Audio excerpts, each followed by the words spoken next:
The marble lobby of Hart Biotech caught the morning light like a cathedral designed for commerce rather than prayer.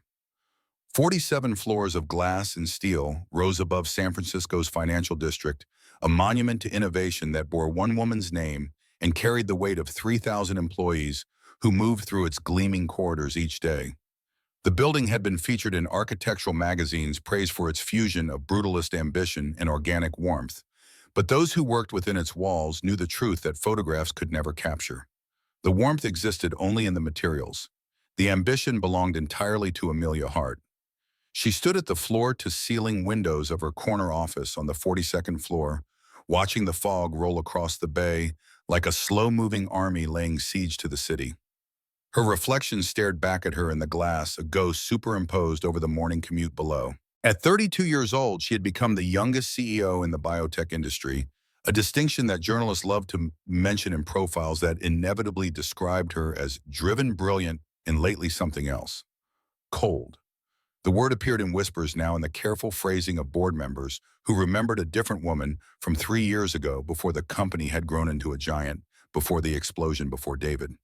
The name still caught in her throat like a bone she could neither swallow nor expel.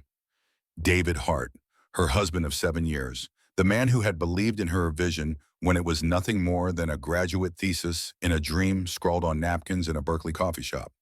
He had been a researcher in her own facility, brilliant in his own right, but content to let her name grace the building while he worked in the labs below, pursuing the kind of pure science that quarterly reports could never adequately value.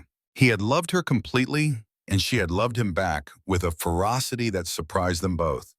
And then 14 months ago, a chemical reaction went wrong in Laboratory 7, and the man who had held her hand through every triumph and failure was gone in a flash of heat and light that took less than 3 seconds to end a life that had taken 34 years to build. Amelia pressed her palm against the glass, feeling the cool surface against her skin. The fog was thicker now, swallowing the tops of neighboring buildings, and she found herself grateful for the erasure. Some mornings she could not bear to see the city that had given her everything and then extracted its price. Behind her, the door to her office opened with a soft click. She did not turn around. Only one person entered without knocking, and the footsteps that followed were too small, too hesitant to belong to anyone on her executive team. Lay across the vast expanse of carpet with the careful deliberation of a child navigating unfamiliar territory. At 6 years old, she had her father's dark eyes and her mother's stubborn jaw, a combination that had once promised a lifetime of spirited arguments around the dinner table. Now those eyes held something else, a watchfulness that no child should possess, as if she were constantly preparing for the next disaster. She wore her school uniform navy blue with white trim, and her backpack hung from one shoulder, with the straps twisted in a way that suggested she had dressed herself this morning, while Amelia answered emails in the car. The girl stopped 3 feet from her mother and waited. She did not speak. She had not spoken in 14 months, not since the day Amelia had knelt on the floor of their living room and tried to explain that Daddy was not coming home, that there had been an accident, that sometimes terrible things happen to good people, and there was nothing anyone could do to stop them. Leia had listened with those dark eyes growing wider and wider, and then she had opened her mouth to scream, and nothing had come out. The doctors called it psychogenic mutism, a trauma response that locked the voice away in some deep vault of the mind where words could no longer reach. They said time might heal it.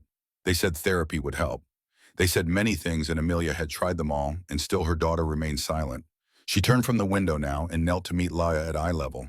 The girl's face was impossible to read, a mask of composure that Amelia recognized because she wore one herself. Her voice came out softer than she intended. "Ready for school, sweetheart?" Leia nodded once, a small, economical movement that conveyed nothing beyond acknowledgement. "Mrs. Patterson will take you down. I have meetings until 3, but I'll pick you up myself today. We can get ice cream on the way home." Another nod. Leia reached into her backpack and produced a piece of paper folded into careful quarters. She held it out to her mother with an expression that might have been hope or might have been resignation. Amelia unfolded the paper and found a drawing rendered in colored pencil. 2 figures stood in a field of green grass beneath a yellow sun, their stick-figure bodies connected by arms that stretched impossibly long to bridge the distance between them. One figure had brown hair drawn in careful curls. The other had straight, black hair that fell past its shoulders. Above them, in letters that wobbled but remained legible, Leia had written a single word: together. Something cracked in Amelia's chest, a fault line running through the carefully constructed fortress she had built around her heart. She pulled her daughter close and held her with a fierceness that surprised them both, breathing in the scent of strawberry shampoo and the particular warmth that belonged only to this child, this impossible gift that David had left behind. Together, Amelia whispered into Leia's hair. Always together. The girl's arms wrapped around her mother's neck, holding on with a desperation that belied her small frame. They stayed that way for 30 seconds, maybe 40, until the demands of the morning reasserted themselves and Amelia gently loosened her grip. I love you, she said, looking directly into those dark eyes. I need you to know that. Even when I'm busy, even when I'm not there, I love you more than anything in this world. Leia's lips moved, forming shapes that produced no sound. Her face contorted with the effort of trying to push words through whatever barrier held them captive. Then the struggle passed, replaced by something that looked terribly like acceptance, and she stepped back from her mother's embrace. Mrs. Patterson appeared in the doorway, a capable woman in her 50s who had served as Amelia's executive assistant for 8 years and had, in the past 14 months, taken on the additional role of shepherding Leia through the gaps in her mother's schedule. She wore concern like a second skin these days, though she was careful never to let it show when Amelia was watching. Her voice carried the practiced cheerfulness of someone who had learned to paper over awkward moments. The car is ready downstairs, Mrs. Hart, and Mr. Chen called to confirm the 10 o'clock with the FDA representatives. Amelia straightened the mask, sliding back into place with an ease born of practice. Tell him I'll be there in 15 minutes. And Patricia, she paused, watching her daughter walk toward the door, with shoulders that seemed too narrow to carry such heavy silence. Make sure the security detail stays close today. I don't want her out of sight for even a moment. Mrs. Patterson's expression flickered with something that might have been concern or might have been pity. Of course, Mrs. Hart, the same protocols as always. The same protocols.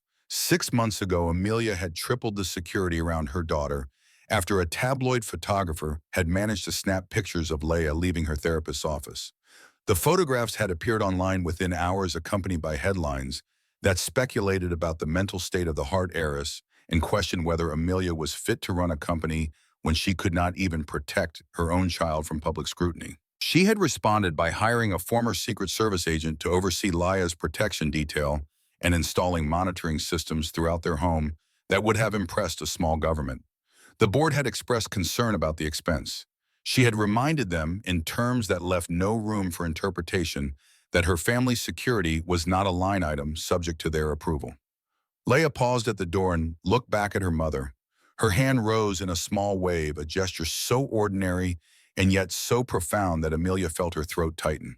She waved back, maintaining her composure, until the door closed and she was alone with the fog and the silence and the weight of everything she could not say.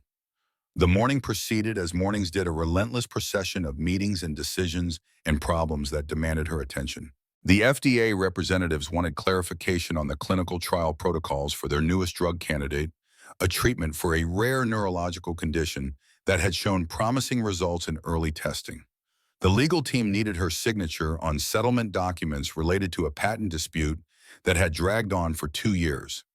The head of R&D reported a breakthrough in the gene therapy division that could potentially add $3 billion to their market valuation pending regulatory approval. Each conversation required a different version of Amelia Hart, the visionary, the negotiator, the strategist, the commander, and she moved between them with the practiced fluidity of an actor who had performed the same roles so many times that the lines had become indistinguishable from her actual thoughts. But beneath the performance, in the quiet spaces between words, her mind kept returning to the drawing in her pocket. Together. Such a simple word, and yet it contained everything her daughter could not say aloud. The longing, the fear, the desperate hope that the world might somehow reassemble itself into something recognizable.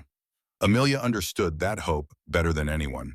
She carried it herself, a small flame that flickered in the darkness of her grief and refused to be extinguished no matter how many times the wind of reality tried to snuff it out.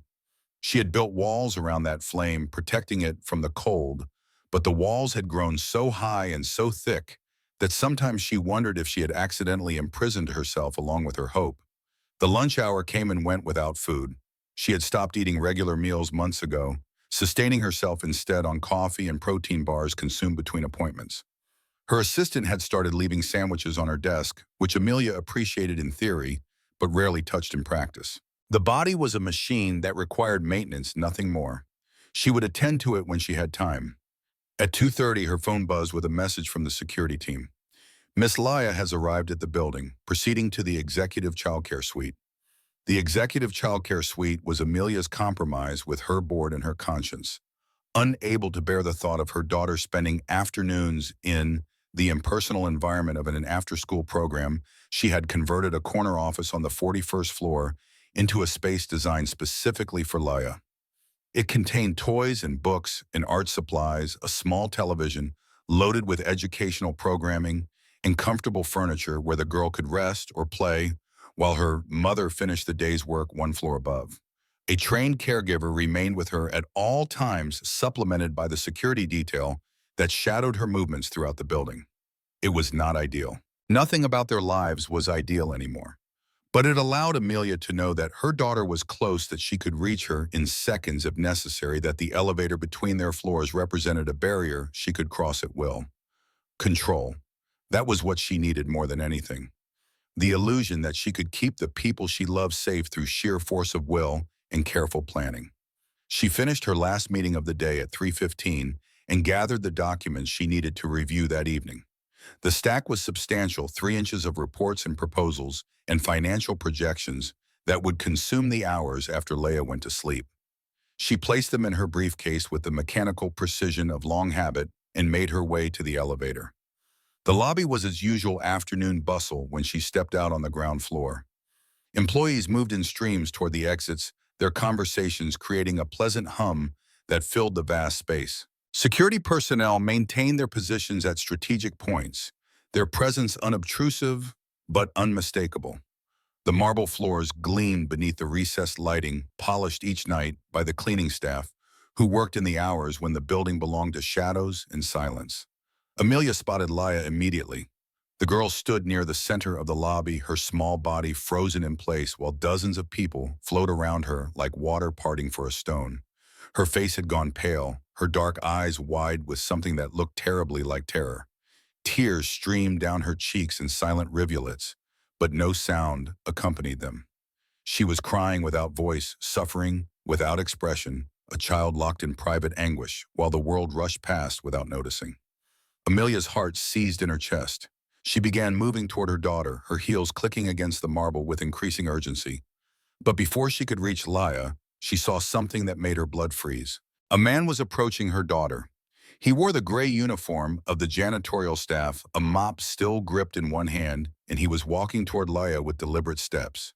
His other hand rose, not reaching for the girl, but moving in the air, forming shapes that Amelia did not recognize. Everything that followed happened in fragments of time that her mind would replay for days afterward. The man drawing closer, his hands continuing their strange movements. Leia's face changing, the terror shifting into something else, something that looked almost like recognition. And then Amelia was running her briefcase abandoned on the marble floor, her voice tearing through the ambient noise of the lobby with a fury that silenced every other sound. "Don't touch my child!"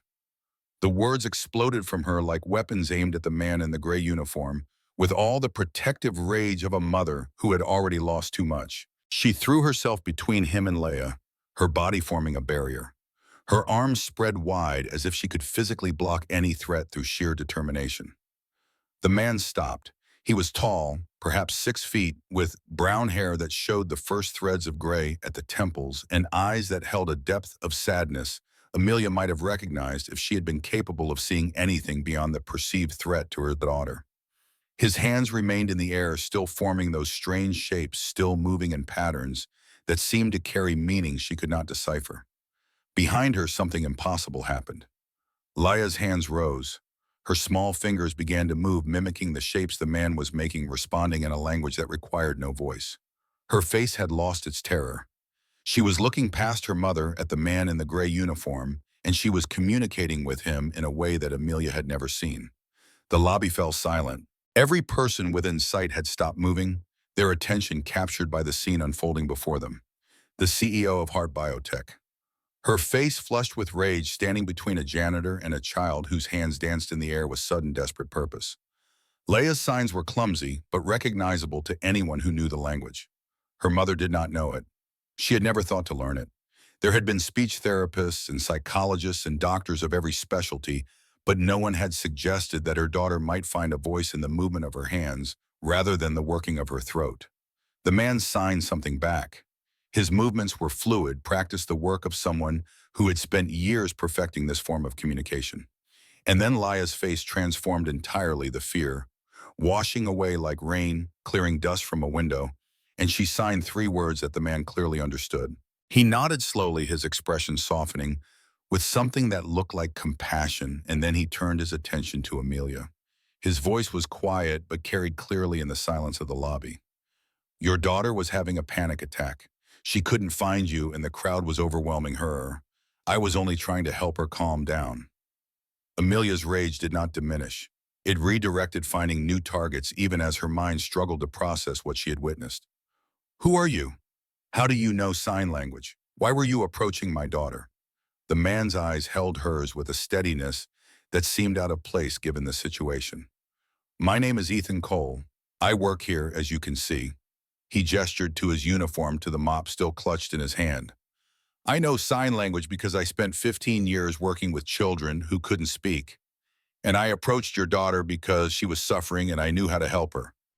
Security had arrived by now, four men in dark suits who positioned themselves around Ethan with the professional alertness of people prepared for violence. Their presence seemed to comfort Amelia slightly, her shoulders dropping a fraction of an inch from their defensive position. I want this man removed from the building. Her voice had recovered its executive authority, the tremor of fear hidden beneath layers of command. Permanently. He had no right to approach my daughter without permission. Ethan did not argue. He did not protest his innocence or demand fair treatment. He simply nodded as if he had expected nothing different and allowed the security team to escort him toward the service exit. But as he walked away, Leia pulled at her mother's sleeve with sudden urgency. Amelia looked down at her daughter and found those dark eyes brimming with fresh tears. Leia's hands moved again, forming signs that her mother could not understand, gestures that seemed to carry desperate importance.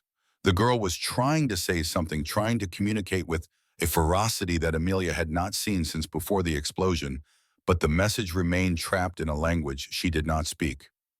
Sweetheart, I don't understand. The words came out gentler now, the rage fading into confusion and concern. I don't know what you're trying to tell me. Leia's face crumpled with frustration. She looked toward the retreating figure of Ethan Cole, her hands still moving, still signing, and then she turned back to her mother with an expression that Amelia would remember for a long time afterward. It was not anger, it was not disappointment. It was something worse. It was resignation. The quiet acceptance of a child who had tried to bridge a gap and found the distance too great to cross. Amelia gathered her daughter into her arms and held her tightly, stroking her hair and murmuring reassurances that felt hollow even as she spoke them. The crowd in the lobby had begun to disperse, the drama over the ordinary business of leaving work resuming as if nothing unusual had occurred. But something had occurred, something that Amelia did not yet understand. And as she carried Leia toward the parking garage, she could not shake the image of her daughter's hands moving in the air, speaking a language that had somehow reached a stranger when it could not reach her own mother. The drive home was silent.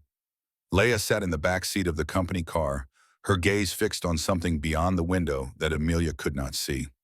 The driver navigated through the evening traffic with practiced efficiency, taking the route that avoided the worst congestion, but Amelia barely noticed the familiar streets passing by.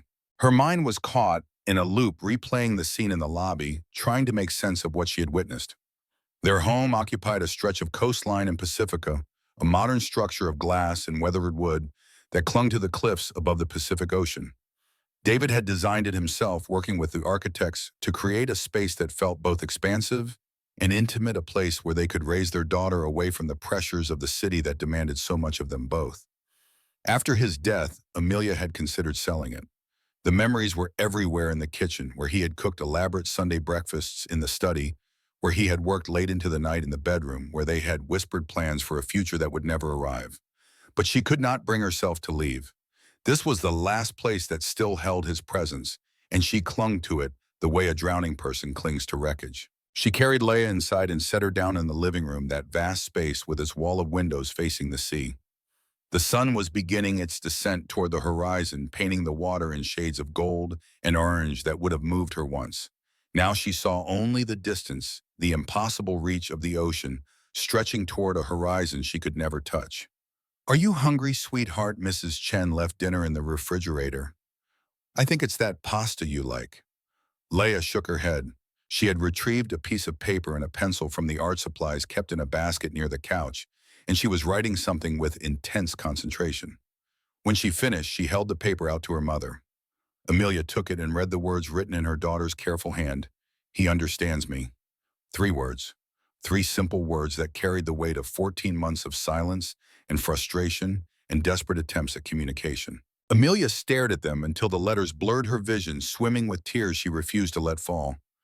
"The man from the lobby?" she asked, though she already knew the answer. Leia nodded vigorously. Her hands rose and began forming signs again, the same gestures she had made in the lobby, and this time Amelia watched more carefully. She did not understand what her daughter was saying, but she could see the attention behind each movement, the way Leia's face came alive with expression as she signed. This was not random motion. This was language. A language her daughter had somehow acquired without her knowledge. "Where did you learn to do this? Who taught you?" Leia hesitated, then wrote again. "School teacher, sometimes." Amelia felt a surge of something that might have been anger or might have been shame. Her daughter's school employed a specialist in alternative communication, a woman named Dr. Reyes who worked with students who struggled with verbal expression. Amelia had approved the program months ago, signing the paperwork that authorized Leia's participation without ever asking what it actually involved.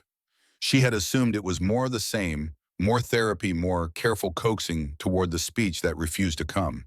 She had not considered that they might be teaching her daughter an entirely different way to communicate. "You've been learning sign language." The question came out more sharply than she intended, and she saw Leia flinch slightly at her tone. She moderated her voice, softening it with effort. "I didn't know, sweetheart. No one told me." Leia's pendule moved across the paper and wanted to talk to you, but you don't know the signs. The words hit Amelia like a physical blow. All those months of watching her daughter struggle in silence, and all those nights of sitting by her bed and whispering into the darkness, and she had never thought to meet Leia halfway. She had been waiting for her daughter to find her voice to speak in the way that Amelia understood. And meanwhile, Leia had been building a new voice entirely, one that required hands instead of vocal cords, gestures instead of sounds. "I'm going to learn," Amelia said, and the promise emerged with a fierceness that surprised them both.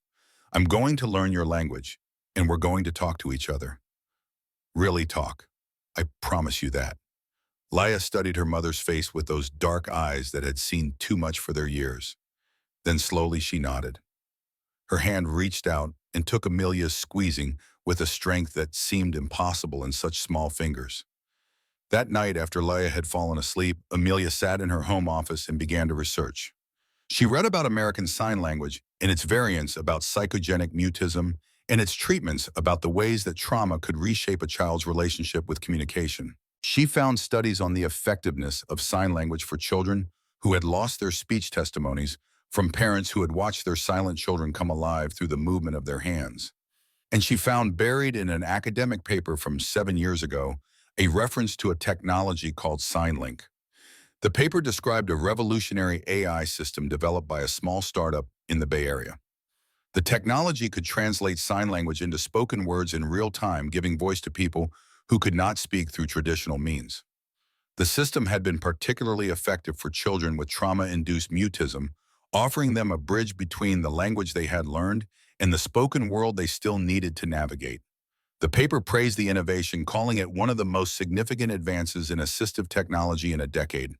Amelia searched for SignLink and found a graveyard. The company had shuttered 5 years ago, its assets acquired by a larger corporation called Apex Dynamics. The founder's name appeared in scattered articles, most of them chronicling his fall from grace rather than his initial innovation. Ethan Cole, tech innovator accused of patent fraud. The voice maker who fell from grace. She stared at the name on her screen, her mind struggling to reconcile what she was reading with what she had witnessed in the lobby. The man who had approached her daughter, the janitor in the gray uniform, was Ethan Cole, the inventor of SignLink, the man whose technology had promised to give voice to the voiceless. And he was mopping floors in her building. The questions multiplied faster than she could process them. How had he ended up working as a janitor? What had happened to his company? Why had the articles called him a fraud? And most pressing of all, how had he known exactly the right way to communicate with a traumatized child he had never met? She pulled the employee file from the company database. Ethan Cole hired 8 months ago through a staffing agency that provided janitorial services to Heart Biotech. Background check clean. References verified. No flags. He was a ghost in her system, a name on a roster of people who cleaned the building while the important work happened elsewhere. But she could not leave it there. Something about the encounter in the lobby had cracked open a door she had not known was closed, and now the light streaming through demanded that she look closer. She began searching for everything she could find about Ethan Cole, about SignLink, about the circumstances that had transformed an innovator into invisible labor. The articles painted a picture that grew darker with each one she read. 5 years ago, Ethan Cole had been on the verge of changing the world.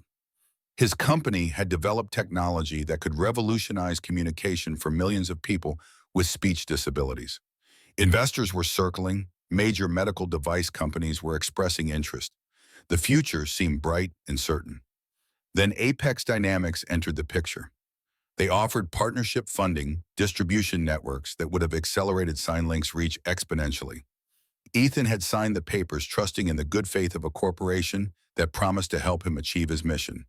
And then through contract clauses and legal maneuvering that the articles described in dry, devastating detail, Apex had taken everything. They claimed ownership of the core technology, locked Ethan out of his own creation, and buried him beneath a legal battle that consumed his savings, his reputation, and ultimately his life as he had known it. The media coverage of the legal battle had been brutal.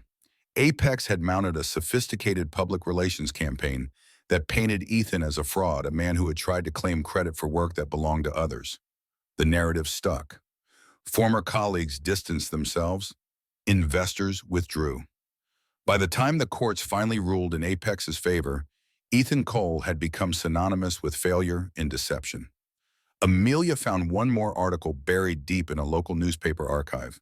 The headline made her breath catch in her throat. Wife of disgraced tech founder takes own life.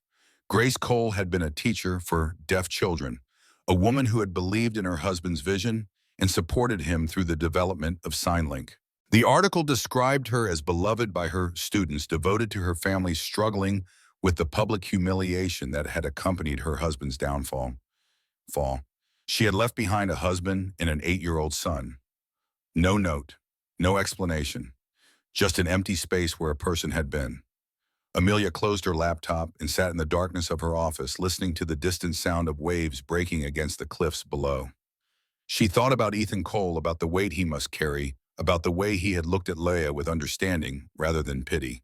He had lost everything, his company, his reputation, his wife, and he had found his way to a janitorial uniform in a building owned by a company that was using technology derived from his stolen creation. She had told security to have him removed permanently.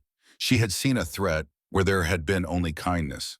And now, sitting in the dark with the ghost of her husband everywhere around her, she wondered what kind of person she had become. Sleep did not come easily that night. She lay in the bed that still felt too large, without David staring at the ceiling and trying to organize her thoughts into something that made sense. The encounter in the lobby had disrupted the careful order of her world, introducing variables she had not anticipated and emotions she did not know how to process. She was accustomed to problems with clear solutions, challenges that yielded to strategy and effort. This was different. This was human, and humans did not follow predictable patterns. The morning arrived gray and overcast, the sun hidden behind a marine layer that pressed down on the coast like a weight. Amelia moved through her routine with mechanical precision, showering and dressing and reviewing her schedule, while Leia ate breakfast in the kitchen under the watchful eye of the housekeeper. The normalcy felt fragile, a thin veneer over depths she did not want to examine. At the office, she called up the security footage from the previous day. The system was state-of-the-art, capturing high-definition video from multiple angles throughout the building. She found the recordings from the lobby and began to watch. The footage showed what she remembered: the crowd, Leia frozen in place, the tears streaming silently down her face. And then Ethan entered the frame. She watched him approach her daughter, his body language careful and non-threatening, his hands moving in those deliberate signs. She watched Leia respond, the terror melting from her face, her own hands rising to answer. And she watched herself charge into the frame, fury incarnate, throwing herself between them without understanding what she was interrupting. She rewound and watched again and again. Each time she noticed something new. The way Ethan had kept his distance, never actually touching Leia. The patience in his movements, giving her time to process and respond. The moment when Leia had smiled, actually smiled for the first time in months. Amelia had been too consumed with fear to see it in the moment, but the camera had captured it clearly. Her daughter smiling at a stranger who had reached her when no one else could. She pulled up more footage, searching the archives for other appearances of Ethan Cole. She found him in hallways and stairwells, pushing his cleaning cart, mopping floors, emptying trash cans. Invisible labor, the kind that happened in the background, while more important people did more important things. But in each clip, she noticed something else. The way he moved with quiet dignity despite his circumstances. The way he paused sometimes to help someone struggling with a heavy box or a stuck elevator button. The way he seemed to see the people around him even when they did not see him. One clip caught her attention particularly. It showed Ethan in the lobby 3 weeks earlier, near the same spot where he had encountered Leia. A young woman stood nearby, tears streaming down her face, her phone pressed to her ear as she received what was clearly devastating news. Most people walk past without noticing, absorbed in their own concerns. Ethan had stopped. He had waited at a respectful distance until she ended her call, and then he had offered her a tissue from his pocket in a few quiet words that the camera's microphone did not capture. The woman had nodded, wiped her eyes, and continued on her way. Ethan had returned to his mopping as if nothing had happened. Amelia watched that clip 3 times. She was looking at a man who had every reason to be bitter, every justification for rage and resentment, and instead she saw compassion. Consistent, quiet compassion for the suffering of others. She made a decision. She told her assistant to cancel her morning meetings and went down to the Human Resources Department on the 15th floor. The director, a meticulous woman named Sandra Chen, who had been with the company for 12 years, looked surprised to see the CEO in her domain. "Mrs. Hart, what can I do for you?" Amelia closed the door behind her. "I need information about one of our janitorial staff. Ethan Cole. I want to know everything about him, his employment history, his background, where he lives, who else he's worked for. Everything you can find." Sandra's expression became carefully neutral, the professional mask of someone who had learned to accommodate unusual requests without asking questions. "May I ask why you may not?" A pause, then Sandra nodded. "I'll have it on your desk within the hour." The file arrived as promised, a thin folder that contained surprisingly little given the depth of information Amelia had requested. Ethan Cole had been hired through a staffing agency that handled janitorial services for several buildings in the financial district. His background check had been standard, revealing no criminal history, no flags, nothing to suggest he was anything other than a man seeking honest work. He had provided references from previous employers, all of which had been verified. He had shown up on time, completed his duties without complaint, and made no trouble. The file contained his address, a workers' housing complex on the outskirts of the city. It contained his emergency contact information, a cell phone number, and the name of his 8-year-old son, Benjamin Cole. It contained the paperwork he had signed when he was hired, acknowledging the terms of his employment and agreeing to the background check that would reveal nothing of the man he had once been. Amelia stared at the file for a long time. She thought about what the internet had told her about the man who had invented revolutionary technology and lost it all.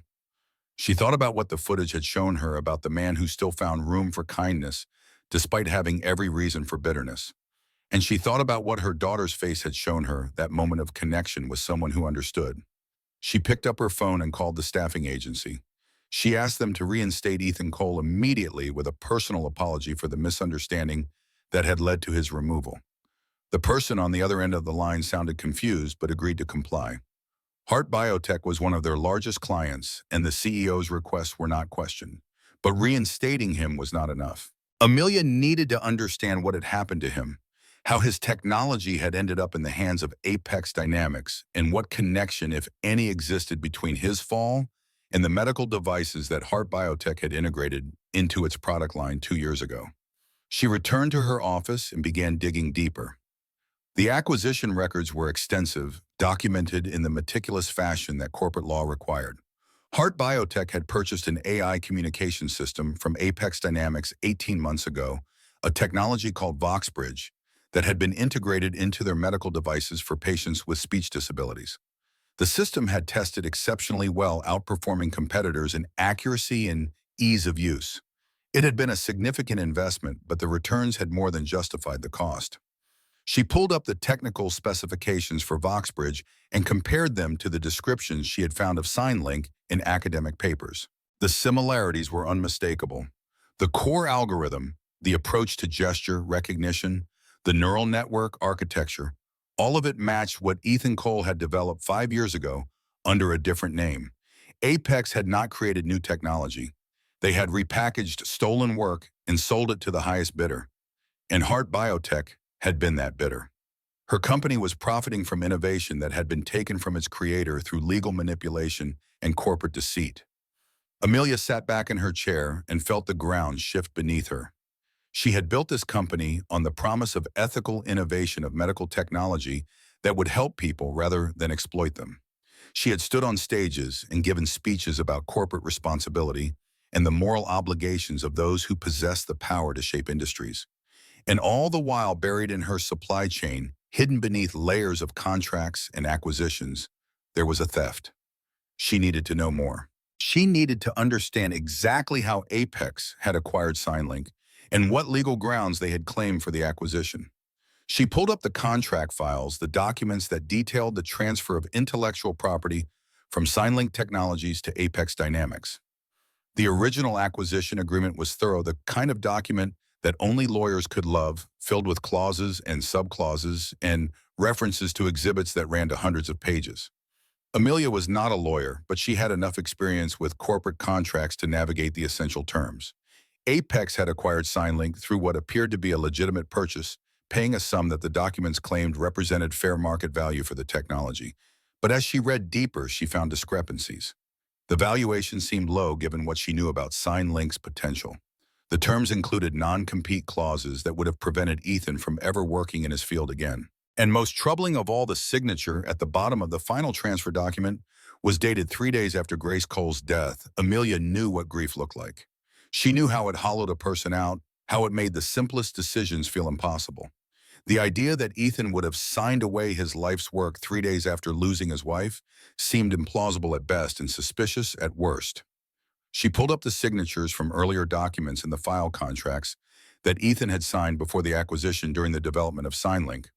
She placed them side by side with the signature on the transfer agreement. The signatures were close, but not identical. The earlier ones flowed with confident strokes, the mark of someone comfortable with their own name. The transfer signature was tighter, more hesitant, with slight variations in the letter formations that suggested either extreme stress or forgery. Amelia was not a handwriting expert. She could not say with certainty that the signature was false, but she could see enough to know that something was wrong, that the story told by these documents did not match the story she was piecing together from other sources. She needed help. She needed someone who understood corporate acquisitions and the ways that legal systems could be manipulated to serve powerful interest. She needed to know whether what she suspected was true, and if it was, what could be done about it. She reached for her phone and then stopped. The implications of what she was considering were enormous. If Apex had forged documents to steal Ethan's technology, and if Heart Biotech had unknowingly purchased that stolen technology, then her company was complicit in the destruction of a man's life. The legal exposure alone could be catastrophic. The reputational damage might be worse. But there was another consideration, one that had nothing to do with business and everything to do with the image she could not escape. Her daughter's face in the lobby, smiling at a man who understood her. The drawing on her nightstand with that single word, Together, Ethan Cole had given her daughter something that all the therapists and doctors and carefully designed interventions had failed to provide. He had reached across the barrier of silence and found a way to connect. And now Amelia knew that her company was built in part on the wreckage of his life.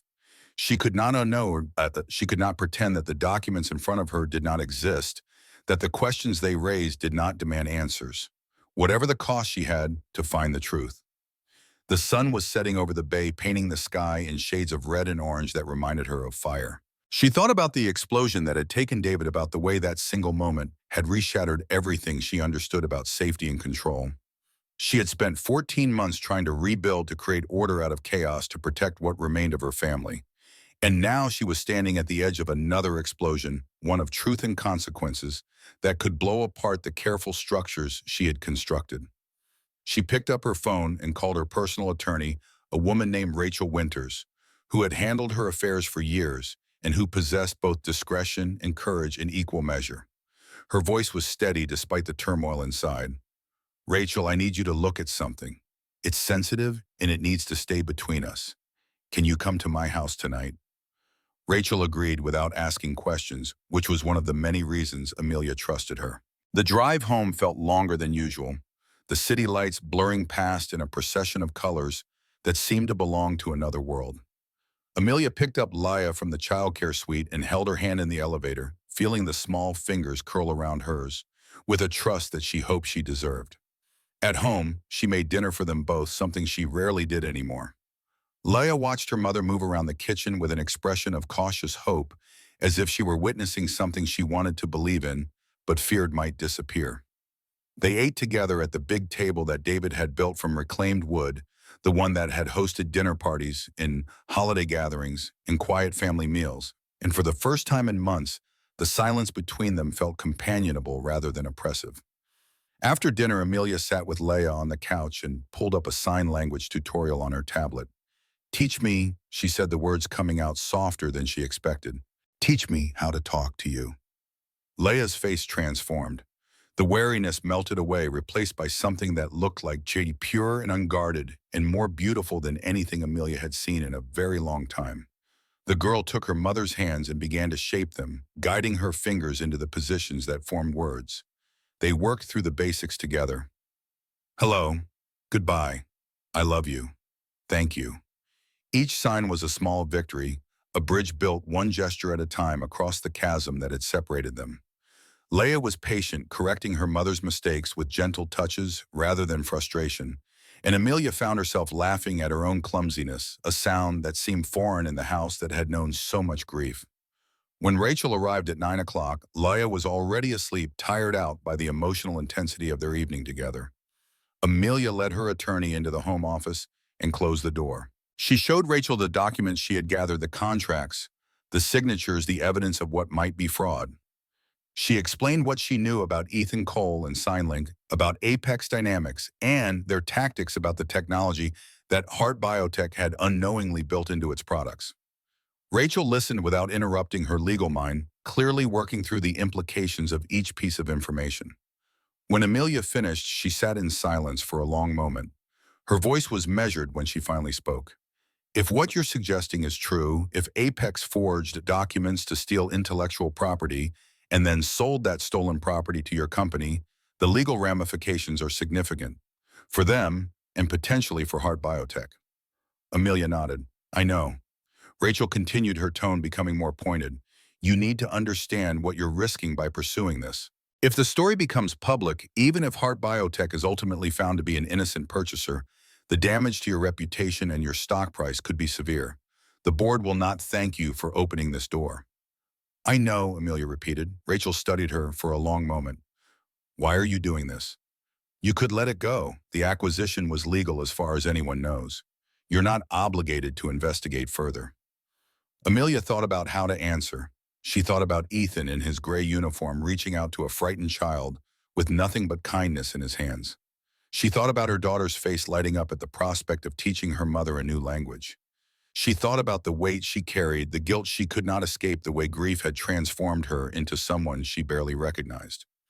"Because I've spent 14 months trying to protect my daughter from a world that already took her father." The words came slowly, each one carrying weight. And all that protection didn't reach her. It didn't help her. A janitor in my lobby did more for her in 30 seconds than I've managed in over a year. She paused, gathering herself. If my company is built on the ruins of that man's life, I need to know. And if there's something I can do to make it right, I need to try. Rachel nodded slowly.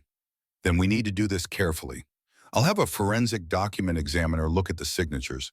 I'll pull the full acquisition history and look for irregularities. But Amelia, she leaned forward, her expression serious.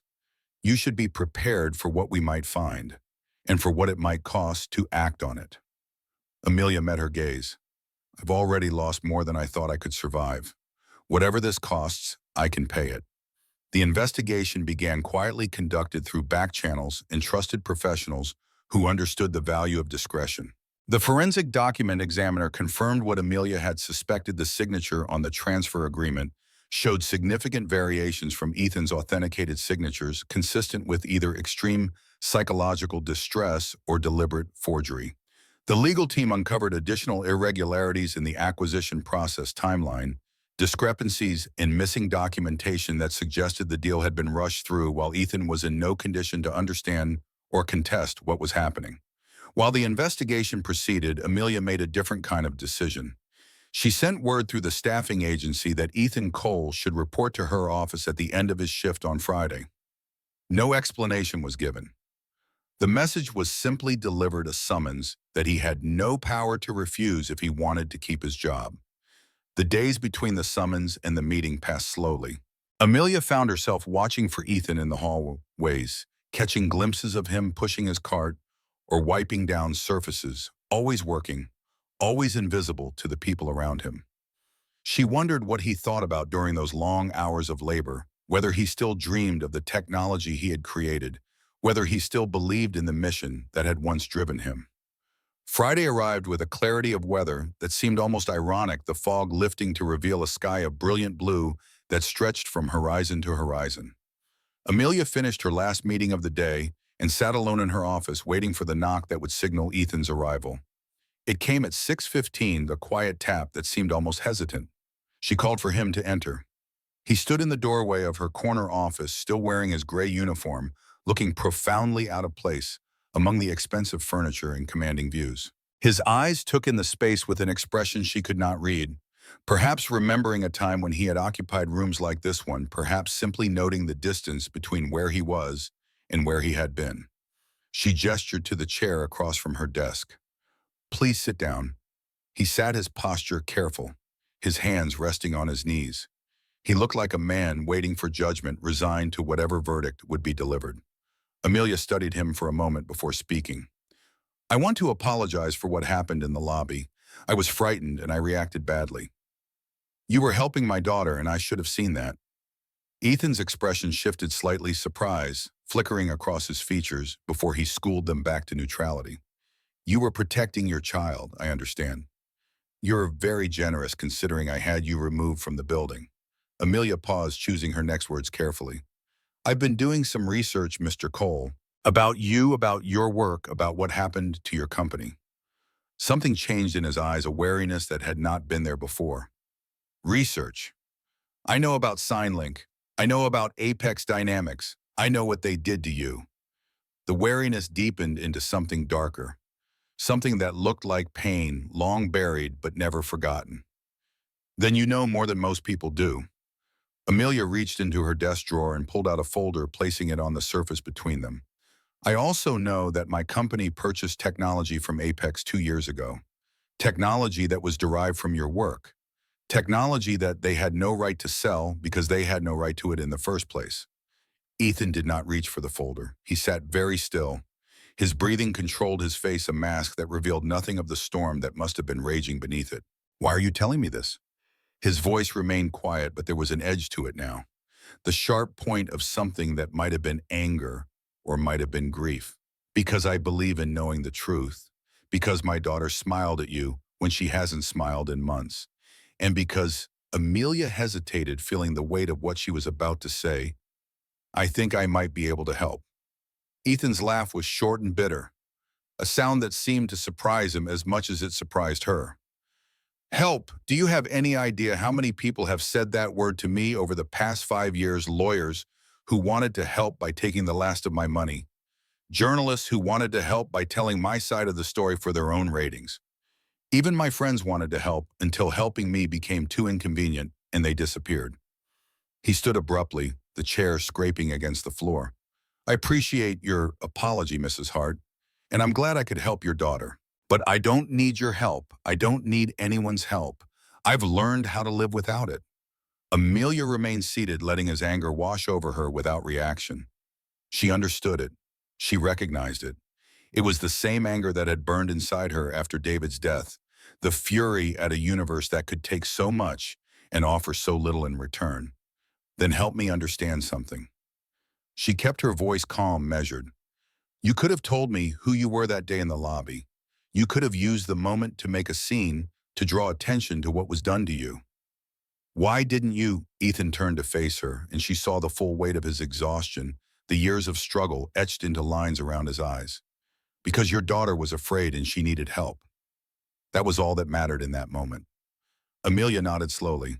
That's why I called you here. Not because of what I learned about your past, but because of what I saw in that lobby. You put a frightened child before everything else, before your own pain, before any opportunity for yourself.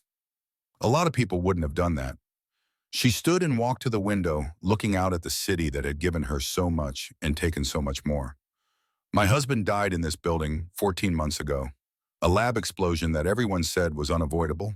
Just an accident, just bad luck. But I don't believe in accidents anymore.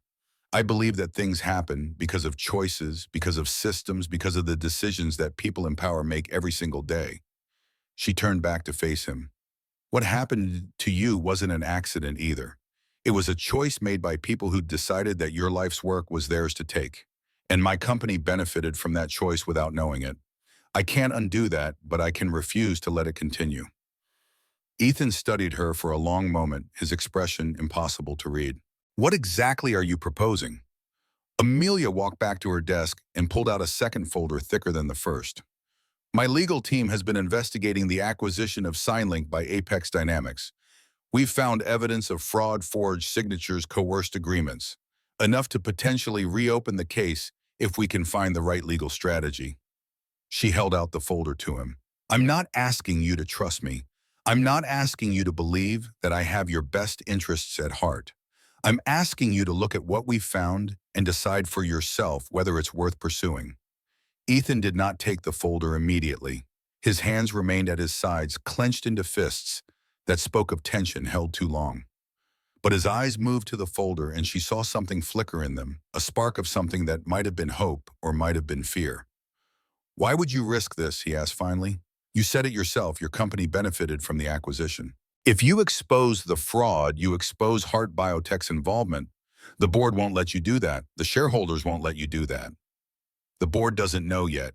Neither do the shareholders. Amelia's voice was steady. I'm doing this because it's the right thing to do. And because my daughter taught me something important with a piece of paper and a single word. Ethan's brow furrowed. What word? Together. Amelia felt the crack in her chest widen the wall she had built beginning to crumble. She drew a picture of us, holding hands, reaching for each other across a distance. That's what she needs more than anything right now, connection. Someone who understands her silence and respects it. You gave her that in 30 seconds. She stepped closer, holding the folder out again. I spent 14 months trying to fix her to bring back the daughter I had before the trauma, and all I did was push her further away. You showed me that she doesn't need to be fixed. She needs to be heard. I owe you for that, and I pay my debts. Ethan's resistance wavered. She could see it in the softening of his shoulders, the unclenching of his fists. He reached out and took the folder, holding it as if it might burn him. I need to think about this. His voice was barely above a whisper. I need to understand what you're asking and what it might cost. Amelia nodded. Take all the time you need. But Ethan, she waited until his eyes met hers. You've been invisible for 5 years. You've watched other people profit from your work while you clean their floors. You've carried the weight of what they did to you without complaint, without bitterness, that anyone could see. But I see you now, and I won't look away. The words hung in the air between them, heavy with implications that neither of them could fully grasp. Ethan clutched the folder to his chest like a lifeline, and for a moment Amelia thought she saw moisture gathering in his eyes before he blinked it away. He left without saying goodbye, walking out of her office with the folder pressed against him and his head bowed. Amelia watched him go, feeling the strange mixture of hope and terror that accompanies every leap into unknown territory. She had started something that could not be stopped. The truth was out, at least between them, and truth had a way of growing, of spreading, of demanding to be heard. Whatever came next, she knew that nothing would be the same. The weeks that followed were a delicate dance of investigation and discretion. Amelia's legal team continued to build their case, gathering evidence and expert testimony that supported the theory of fraud. Rachel Winters proved invaluable, her connections in the legal world opening doors that would have remained closed to less experienced hands. The picture that emerged was damning.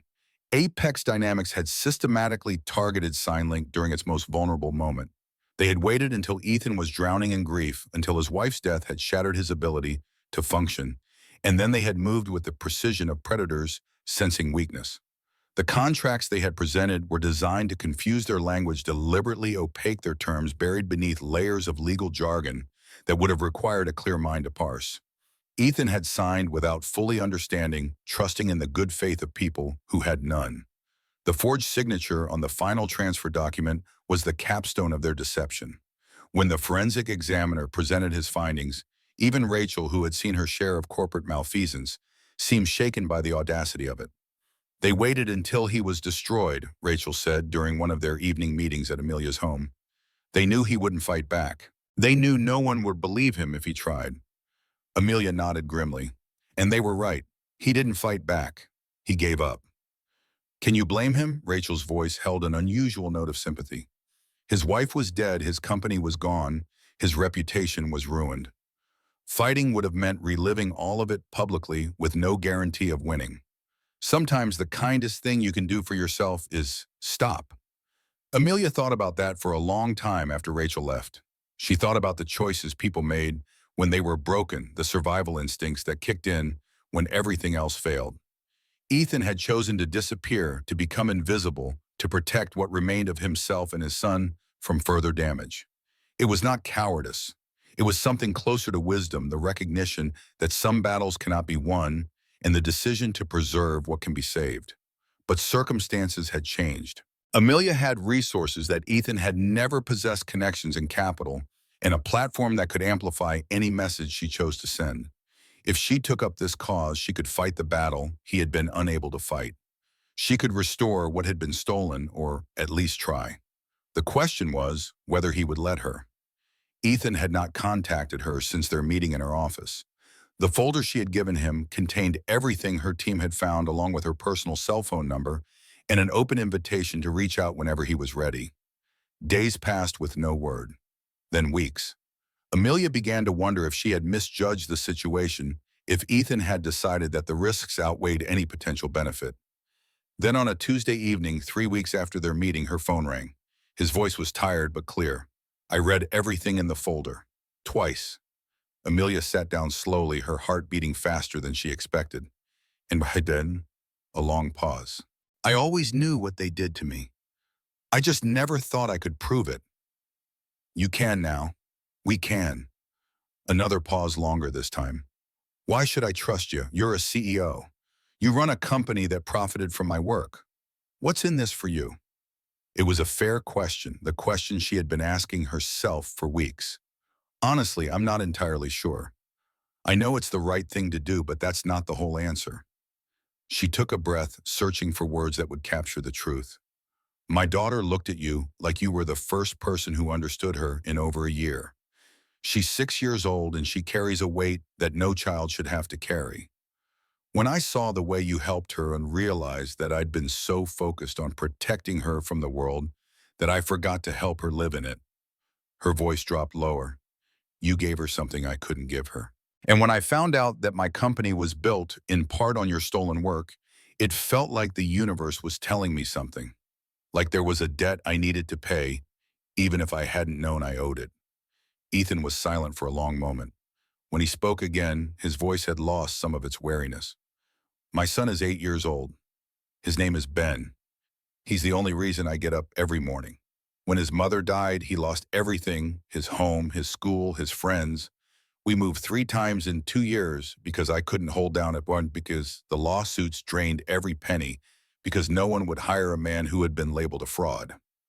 He paused, and Amelia could hear the weight of years in his breathing. Ben learned sign language from his mother. She taught it to him when he was barely old enough to form the gestures. He still practices every day even though she's gone. I think it's his way of staying connected to her. Amelia's throat tightened. That's why you knew how to reach Laya. That's why.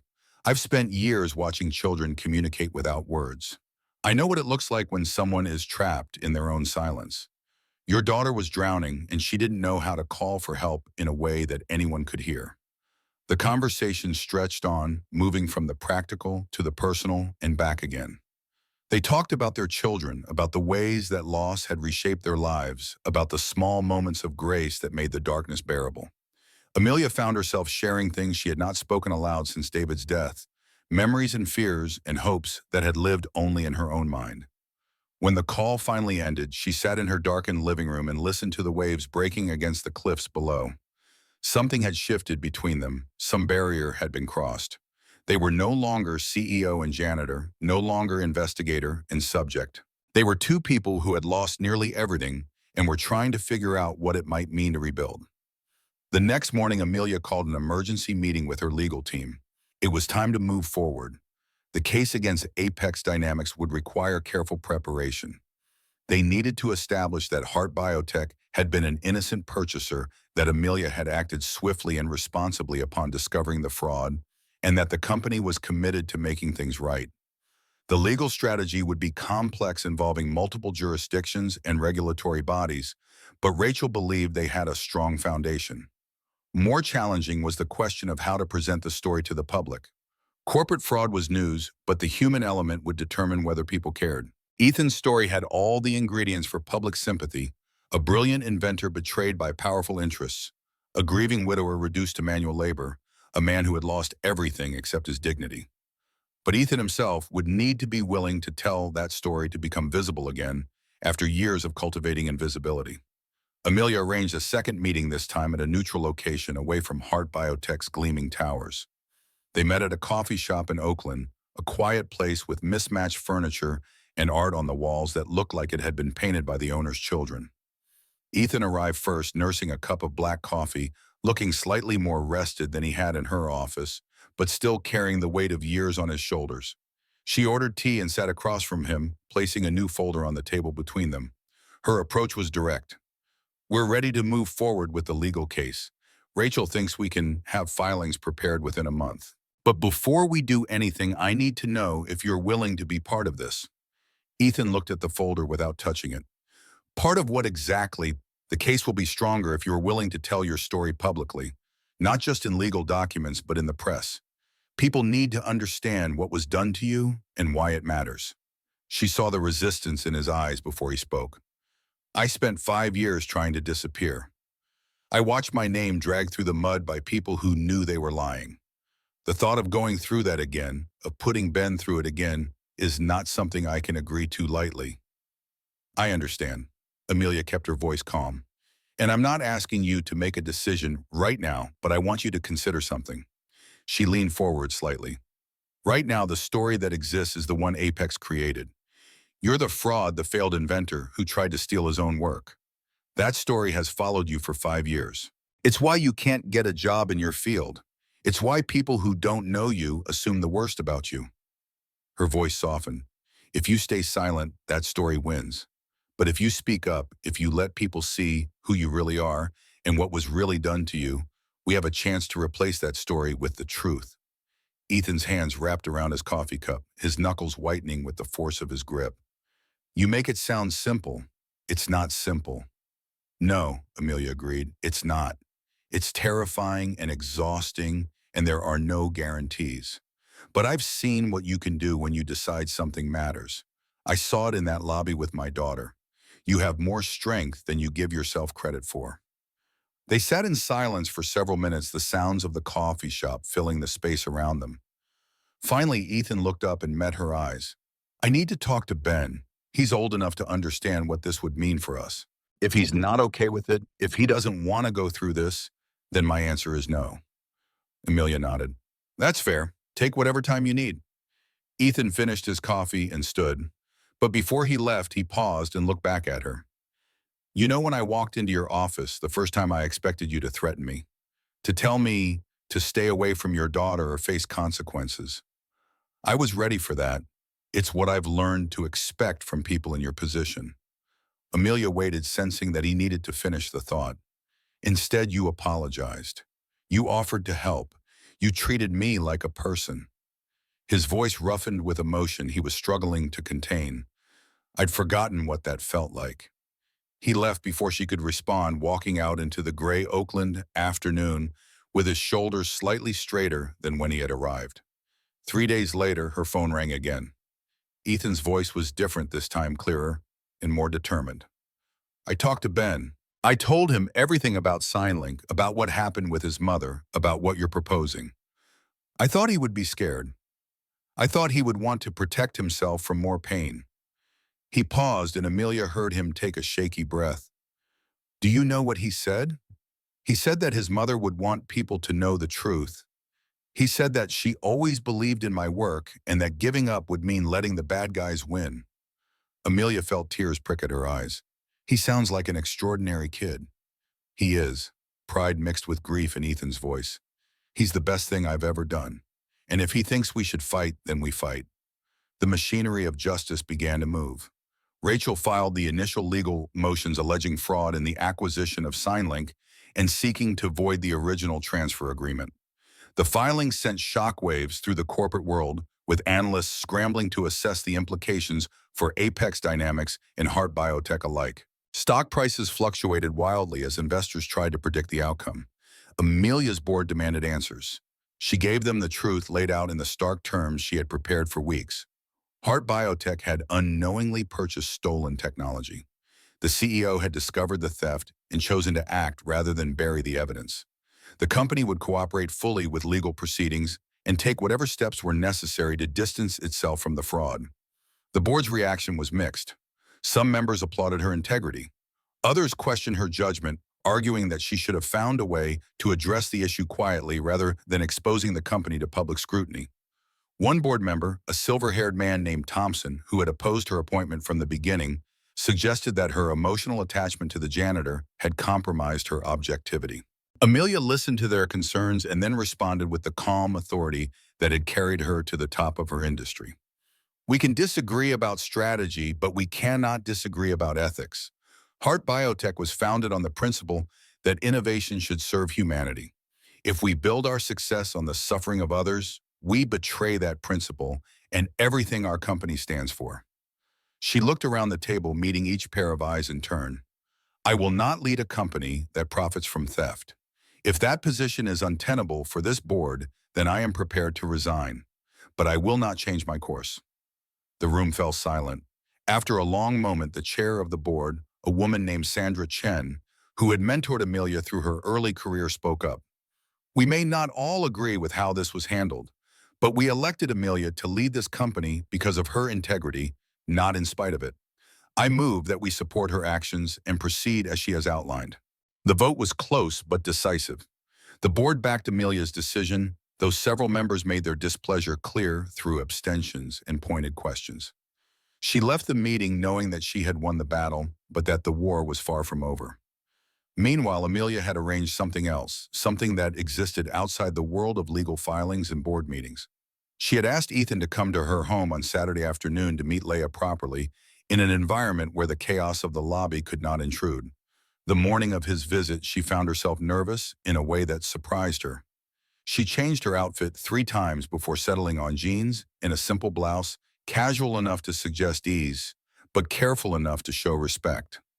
Leia had been preparing all week, practicing new signs she wanted to show Ethan, drawing pictures that she planned to give him as gifts. He arrived at 2 o'clock, precisely, pulling up in a 10-year-old Honda that had clearly seen better days but was meticulously clean. He stepped out wearing khakis and a button-down shirt, his hair freshly cut, his face clean-shaven. With him was a boy of about 8 with dark hair and serious eyes. that took in the coastal mansion with an expression of wonder. Amelia met them at the door. "You must be Ben." The boy nodded, suddenly shy. "Yes, ma'am. I've heard a lot about you. Leia's been looking forward to meeting you." At the mention of Leia's name, Ben's shyness seemed to evaporate. "Is she the one who can't talk? Dad said she uses sign language like I do." Amelia felt her heart squeeze at the simple understanding in his voice. "That's right. She's in the living room. Would you like to meet her?" Ben looked up at his father for permission. Ethan nodded, and the boy followed Amelia into the house with quick, eager steps. Leia was sitting on the couch clutching a stuffed elephant that David had given her on her 4th birthday. When she saw Ben, her eyes went wide, and for a moment neither child moved. Then Ben raised his hands and signed a greeting. Leia's face transformed. She set down the elephant and signed back her movements, more confident than Amelia had ever seen them. The two children fell into conversation, their hands dancing through the air in a language that needed no voice. And within minutes, they were sitting side by side on the floor, pulling out art supplies and beginning to draw together. Amelia and Ethan stood in the doorway, watching their children connect across the barriers that had isolated each of them. Ethan spoke softly so the children would not overhear. "She's beautiful. She has your eyes." And her father's stubbornness. Amelia smiled despite the ache that accompanied any mention of David. "She's been practicing all week. I think she was more nervous than I was." They moved to the kitchen where Amelia had prepared coffee and sandwiches.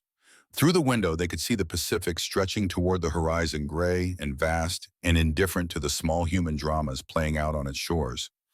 Ethan wrapped his hands around his coffee mug. "This house is incredible. Did you design it?"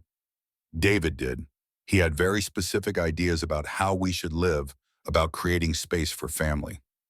Amelia paused, feeling the familiar weight of grief settle over her. "He would have loved seeing Leia today. She hasn't been this animated since before the accident." "Tell me about him." Ethan's voice was gentle, an invitation rather than a demand. "If you want to." Amelia found that she did want to. She told him about David's passion for pure research, his ability to find wonder in the smallest details of molecular biology, his terrible jokes that somehow always made her laugh. She told him about their first date, a disaster that involved a flat tire in a thunderstorm, and ended with them soaking wet and laughing so hard they could barely breathe. She told him about the night Leia was born, how David had cried harder than the baby, how he had promised to protect them both from every danger the world could offer.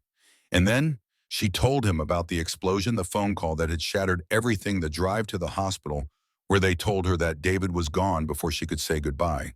She told him about the funeral, about the way Leia had sat through the service in absolute silence, about the moment she realized her daughter had lost her voice along with her father. When she finished, she found that tears were streaming down her face and she had no memory of when they had started. Ethan handed her a napkin and waited while she composed herself. His voice was rough when he finally spoke. "Grace's death was my fault." Amelia looked up sharply. "How can you say that?" "Because it's true." His jaw clenched with the effort of holding himself together. "The lawsuit, the public humiliation, watching everything we'd built collapse around us. She couldn't take it. She tried to be strong for me, for Ben, but it was too much." He stared out the window at the uncaring sea. "She left a note. It said she was tired of fighting a battle we couldn't win. She said she hoped I could forgive her someday, that she hoped Ben would understand when he was older." The words hung in the air, heavy with pain that time had not diminished. "I found her in the morning. Ben was already awake. He had made her breakfast in bed the way he did every Sunday. He was waiting in the kitchen with a tray of toast and orange juice when I came downstairs." Ethan's voice broke. "I had to tell him his mother was gone while he held that tray in his hands." Amelia reached across the table and took his hand. The gesture surprised them both, but neither pulled away. "It wasn't your fault," she said firmly. "What Apex did to you, to your family, that was criminal. Grace's death is on them, not on you. I tell myself that." Ethan's eyes were wet, but his voice steadied. "Some days I even believe it." They sat together in the kitchen, hands linked across the table while the children's laughter drifted in from the living room. It was the sound of something healing, of connections being forged in the space where loss had carved its deepest wounds. When it was time for Ethan and Ben to leave, Leia did something unexpected. She walked up to Ethan and wrapped her arms around his waist, hugging him with all the strength her small body possessed. Then she stepped back and signed something that Amelia did not quite understand. Ethan's face softened. He knelt down to her level and signed back his movements slow and clear. Leah nodded, her expression solemn but hopeful. She turned to her mother and wrote on the small notepad she always carried, "He promised to teach me more." Amelia looked at Ethan, who shrugged with a hint of the first genuine smile she had seen from him. She asked if I would help her get better at signing. I said I'd be honored. Standing in the doorway of her home, watching Ethan's old Honda disappear down the coastal road, Amelia felt something shift in her chest. It was not quite hope, not yet. But it was the space where hope might grow, a clearing in the forest of her grief, where light could finally reach the ground. The legal battle was coming. The press coverage would be relentless. There would be setbacks and betrayals and moments when she would question every decision she had made. But for now, in this moment, she had something she had not possessed in 14 months. She had the beginning of something new. Word count, 9,256 words. Continuing, part 1. The preparations for the legal case consumed Amelia's days, but her evenings belonged to something different. Twice a week, Ethan came to the house to teach Leah sign language, and these sessions became the highlight of the girls' week. Ben accompanied his father on every visit, and the two children developed a friendship that transcended the barriers of spoken language. Amelia watched from the sidelines, at first content to see her daughter blossom under Ethan's patient instruction. But gradually she found herself drawn into the lessons, sitting beside Leah and forming the signs alongside her. Her progress was slower than her daughter's, her adult brain less flexible than Leah's young mind, but she persisted with a determination that surprised everyone, including herself. The first time she successfully signed a complete sentence to Leah without help, the look on her daughter's face made every moment of frustration worthwhile. The girl's eyes went wide, her mouth forming an O of surprise, and then she launched herself at her mother with such force that they both tumbled backward onto the couch. Ethan watched from across the room, and when Amelia caught his eye, she saw something there that made her heart skip a beat. It was not quite joy, not quite peace, but something in between, something that looked like the beginning of healing. The media storm broke 3 weeks before the case was scheduled to reach the courts. Someone had leaked details of the lawsuit to a business journalist with connections at Apex Dynamics, and the story that emerged was not the one Amelia had hoped to tell. Heart Biotech CEO attacks former partner in personal vendetta. The headline blazed across financial news sites and technology blogs, accompanied by photographs of Amelia that made her look cold and calculating. The article portrayed her as a ruthless executive who had manufactured evidence against a respected company in order to eliminate a competitor. It mentioned Ethan only briefly, characterizing him as a disgraced inventor who had already lost one legal battle and was now seeking revenge through a wealthy ally. Amelia read the article in her office, feeling the familiar cold rage that had become her constant companion since David's death.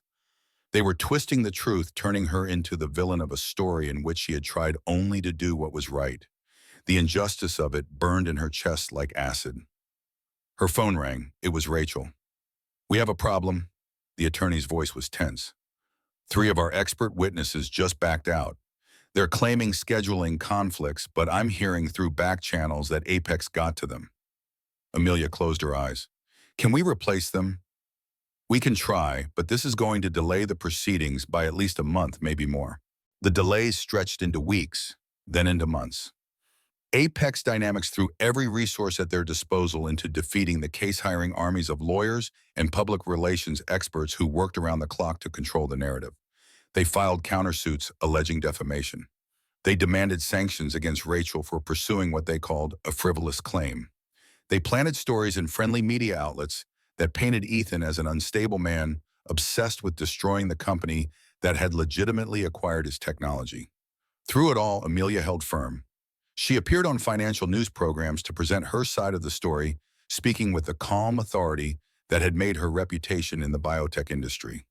She opened Heart Biotech's books to independent auditors who confirmed that the company had purchased the technology in good faith. She funded private investigators who uncovered additional evidence of Apex's fraudulent practices, evidence that would eventually prove crucial. But the toll was heavy. Her board grew increasingly restless, with several members demanding that she settle the case and move on. Stock prices continued their volatile swings as investors lost confidence in the company's leadership. And worst of all, the pressure began to affect her relationship with Laya, the long hours and constant stress leaving her with less energy for the moments that mattered most. One evening after a particularly brutal day of depositions, Amelia came home to find Leia sitting alone in the dark living room. The girl had clearly been crying, her face streaked with dried tears, her hands clutching the stuffed elephant that had become her constant companion. Amelia dropped her briefcase and rushed to her daughter's side. "Sweetheart, what's wrong? What happened?" Leia did not respond at first. She sat motionless, staring at something Amelia could not see. Then slowly her hands rose and formed a sign that Amelia had learned early in their lessons together. Scared. Scared of what, baby? Tell me. Leia's hands moved again, more quickly this time, the signs tumbling over each other in her urgency to communicate. Amelia struggled to follow, catching some words and missing others, but the meaning was clear enough. She was scared that the bad people on television were going to hurt her mother. She was scared that the fighting would never stop. She was scared that she would lose Amelia the way she had lost her father. Amelia pulled her daughter close and held her, feeling the small body tremble with fears too large for any child to carry alone. She thought about what she had told herself for months, that she was fighting for justice, for truth, for the principle that good people should not be destroyed by corporate greed. All of it was true, but none of it mattered as much as the child in her arms. She made a decision in that moment, one that would shape everything that followed. The next morning, Amelia called Ethan and asked him to meet her at the coffee shop in Oakland. He arrived looking tired, the stress of the legal battle etched into lines around his eyes. He had been deposed multiple times, forced to relive the worst moments of his life in front of lawyers who twisted his words and questioned his motives. The process was grinding him down, and Amelia could see it. Her voice was gentle but direct.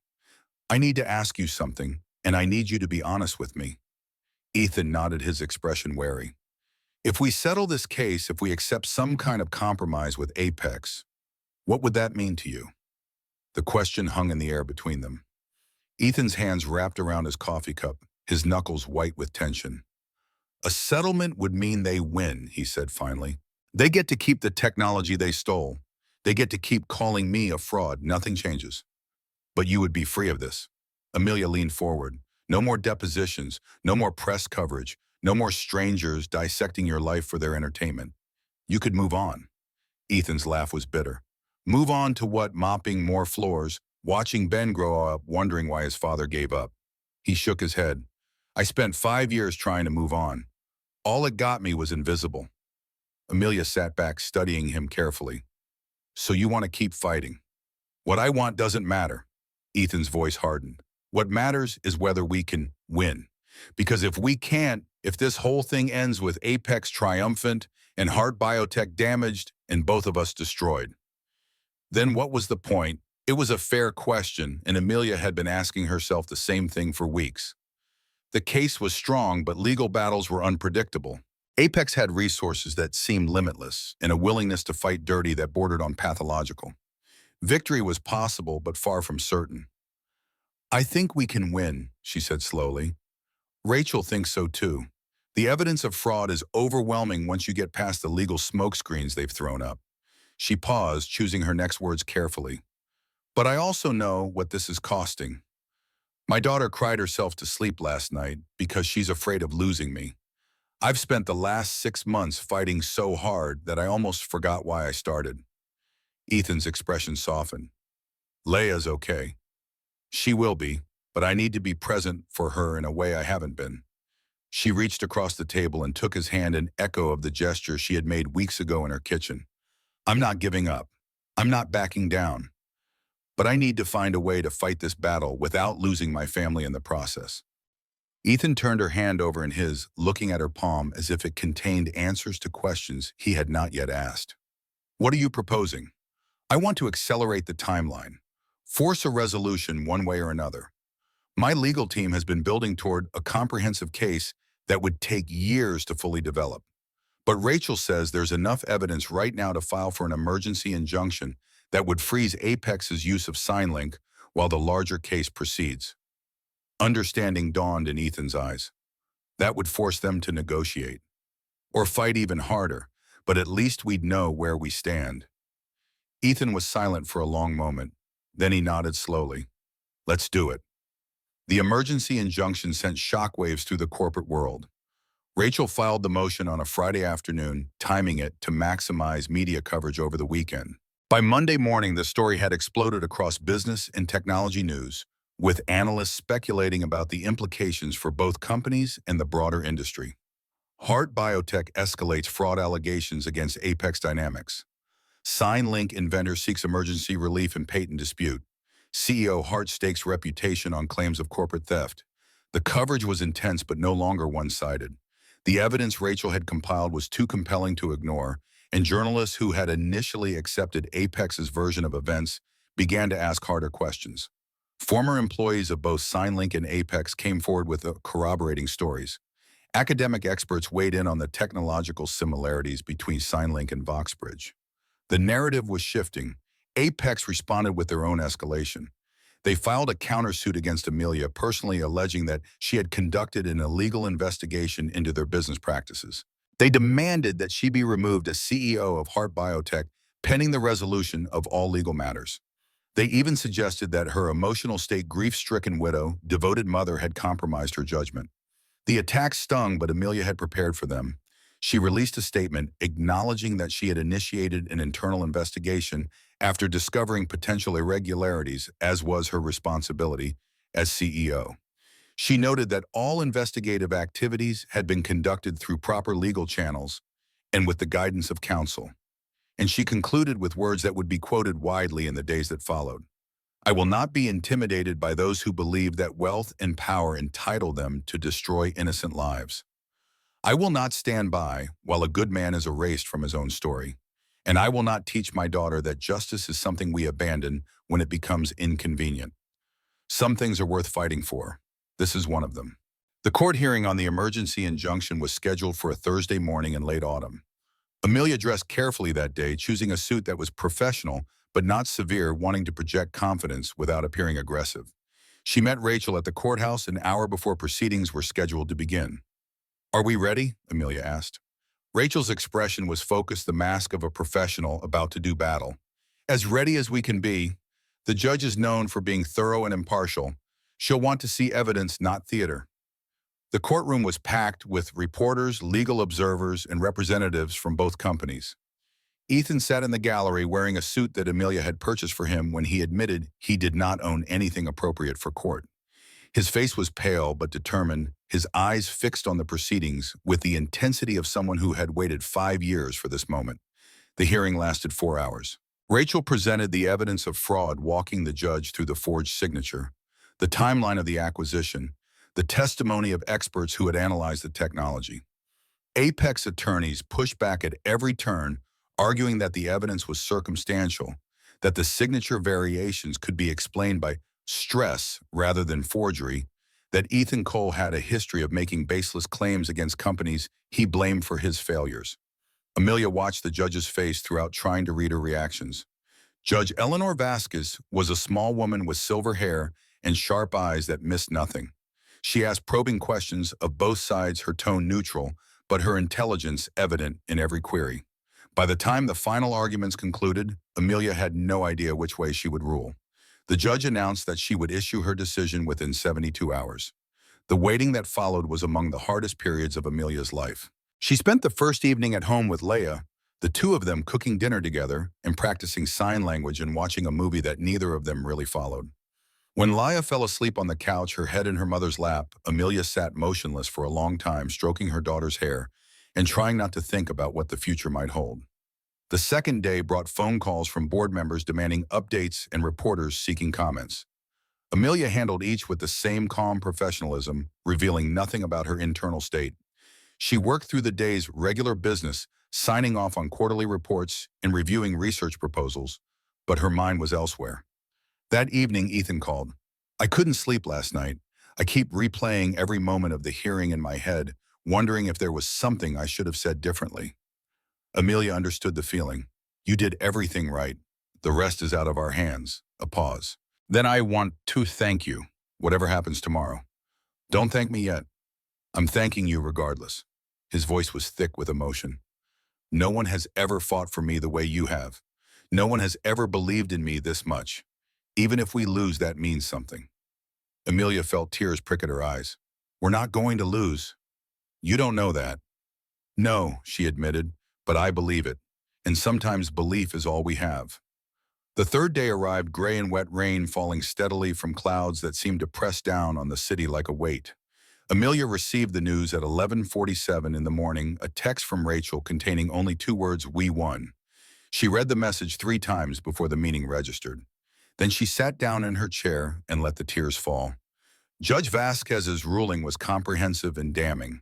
She found substantial evidence that the signature on the transfer agreement was fraudulent. She noted the suspicious timing of the acquisition occurring when Ethan Cole was psychologically incapable of meaningful consent. She observed that Apex Dynamics had engaged in a pattern of behavior designed to silence legitimate questions about the origins of their technology. The emergency injunction was granted. Apex was prohibited from using licensing or selling any technology derived from SignLink pending full adjudication of the underlying dispute. The judge strongly encouraged both parties to pursue mediation rather than prolong litigation, noting that the evidence she had seen raised serious questions about Apex's conduct that might warrant investigation by regulatory authorities. The news spread quickly.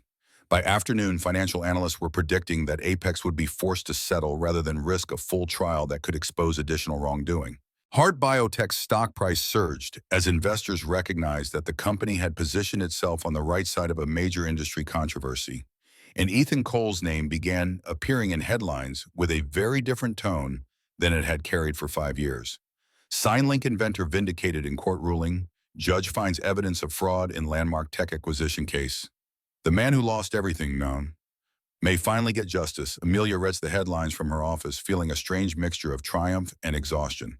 She had been so focused on winning that she had given little thought to what victory would actually mean. Now faced with the reality of it, she found herself uncertain about how to proceed. Her phone buzzed, a text from Ethan. "Can I see you?" she typed back. "Come to my office." He arrived 20 minutes later, still wearing the suit from the courthouse, looking stunned in a way that made her want to wrap her arms around him.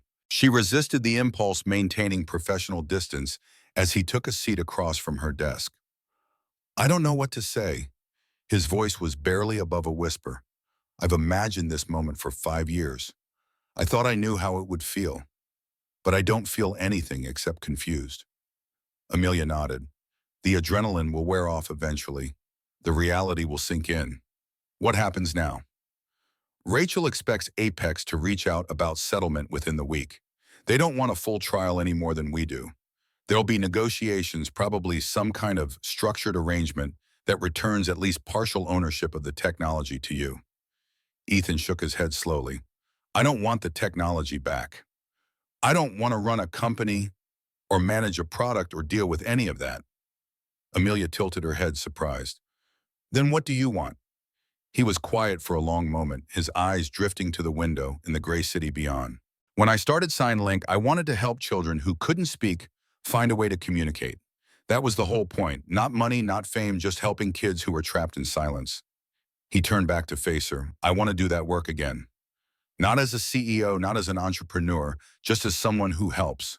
I've been watching you with Leia, watching the way you've learned to reach her. That's what matters. That's all that's ever mattered." Amelia felt something shift inside her, a recognition of shared purpose that transcended the circumstances that had brought them together. What if there was a way to do both, to honor what you created and use it to help children at the same time? Ethan's brow furrowed. "What do you mean?" The idea took shape as she spoke, the outline of something that felt right in a way that business decisions rarely did. What if we created a foundation? Something that uses the technology and the settlement funds to provide resources for children with speech disabilities. You could run the program, work directly with the kids and families, while others handle the administrative side. She leaned forward, warming to the concept. We could call it something meaningful, not SignLink, not Heart Biotech, something that represents what this is really about. Ethan stared at her for a long moment. Then slowly a smile spread across his face, the first genuine, unguarded smile she had ever seen from him. "Hope," he said softly. "It should be about hope." Amelia smiled back. "Hope speaks. Hope speaks." He tested the words, nodding slowly. "I like it. They sat together in her office as the afternoon faded into evening, sketching out the framework for something new. The legal battles would continue for months. The negotiations would be complex and contentious, and there would be setbacks and frustrations along the way. But for the first time since David's death, Amelia felt like she was building something rather than simply defending against loss. The rain stopped as the sun began to set and golden light poured through the clouds to illuminate the city below. Amelia watched it spread across the towers and streets, touching everything with warmth that had seemed impossible just hours before. "What are you thinking?" Ethan asked. She considered the question carefully before answering. "I'm thinking that my daughter smiled at you in a lobby and everything changed. I'm thinking that the worst things that happened to both of us led us to this moment. I'm thinking that maybe the universe isn't as random as I always believed." She turned to face him. "Mostly I'm thinking that I'm glad you decided to help a frightened child that day, even though you had every reason to keep walking, even though no one would have blamed you for staying invisible." Ethan held her gaze. "I almost did keep walking. I almost decided it wasn't my business, that getting involved would only bring trouble." "What changed your mind?" He was silent for a moment. "I saw her hands. She was trying to sign, trying to communicate with anyone who might understand. And I remembered what that was like, to have something to bone and no way to say it." His voice dropped lower. "My wife used to tell me that the universe sends us the people we need when we need them. I never believed her until that moment. Your daughter needed someone who could hear her silence. I needed a reason to stop being invisible." Amelia reached out and took his hand. "Thank you for hearing her, for being brave enough to stop." Ethan turned her hand over, tracing the lines of her palm with his fingertip. "Thank you for seeing me, for believing I was worth fighting for." They stayed that way as the light shifted from gold to pink to deep blue, two people who had found something unexpected in the wreckage of their lives. Outside, the city hummed with its endless energy, millions of stories unfolding simultaneously, most of them invisible to everyone except the people living them. But this story was no longer invisible. This story was beginning to be heard. The weeks that followed were a whirlwind of activity. Apex Dynamics, facing mounting pressure from shareholders and regulatory agencies, agreed to settlement talks. The negotiations were contentious, with both sides fighting for every advantage, but the fundamental outcome was never in doubt. Apex would surrender its claim to the SignLink technology and pay substantial damages. In exchange, they would avoid a full trial that might expose even more damaging evidence. Ethan insisted on only one non-negotiable term: the settlement must include a public acknowledgement that the original acquisition had been improper. He did not demand an admission of fraud, understanding that no corporation would accept such language. But he needed the record to show that something had gone wrong, that the narrative of his disgrace had been built on foundations that could not withstand scrutiny. Apex resisted this demand more fiercely than any other. Their lawyers argued that such language would expose them to additional liability. Their PR team warned that it would be seen as an admission of guilt, regardless of the specific wording. But Amelia's team held firm, and eventually Apex capitulated. The settlement announcement came on a Tuesday morning, timed to coincide with the opening of financial markets. The statement acknowledged that the original acquisition of SignLink Technologies had been conducted under circumstances that raised significant legal questions. It announced the creation of a fund to support research and services for individuals with speech disabilities. And it revealed that the core SignLink technology would be donated to a newly formed nonprofit organization, Hope Speaks Foundation. The financial press covered the settlement extensively, analyzing its implications for both companies and the broader technology industry. But the human interest story that emerged alongside the business coverage was the one that captured public attention. Janitor who invented revolutionary technology finally gets justice, the billionaire and the cleaning man. How a CEO's conscience changed everything from mopping floors to making history. The Ethan Cole story. The profiles and interviews came fast and relentless. Ethan, who had spent 5 years cultivating invisibility, suddenly found himself the subject of intense public interest. He handled the attention with the same quiet dignity he had shown throughout the ordeal, deflecting questions about his personal struggles and redirecting conversations toward the work that lay ahead. Amelia stood beside him through every interview, every press conference, every public appearance. They made an unlikely pair, the elegant CEO in her designer suits and the former janitor who still looked slightly uncomfortable in formal clothes. But there was something powerful about their partnership, a visual reminder that justice could transcend the barriers of class and circumstance. The Hope Speaks Foundation officially launched 6 months after the settlement.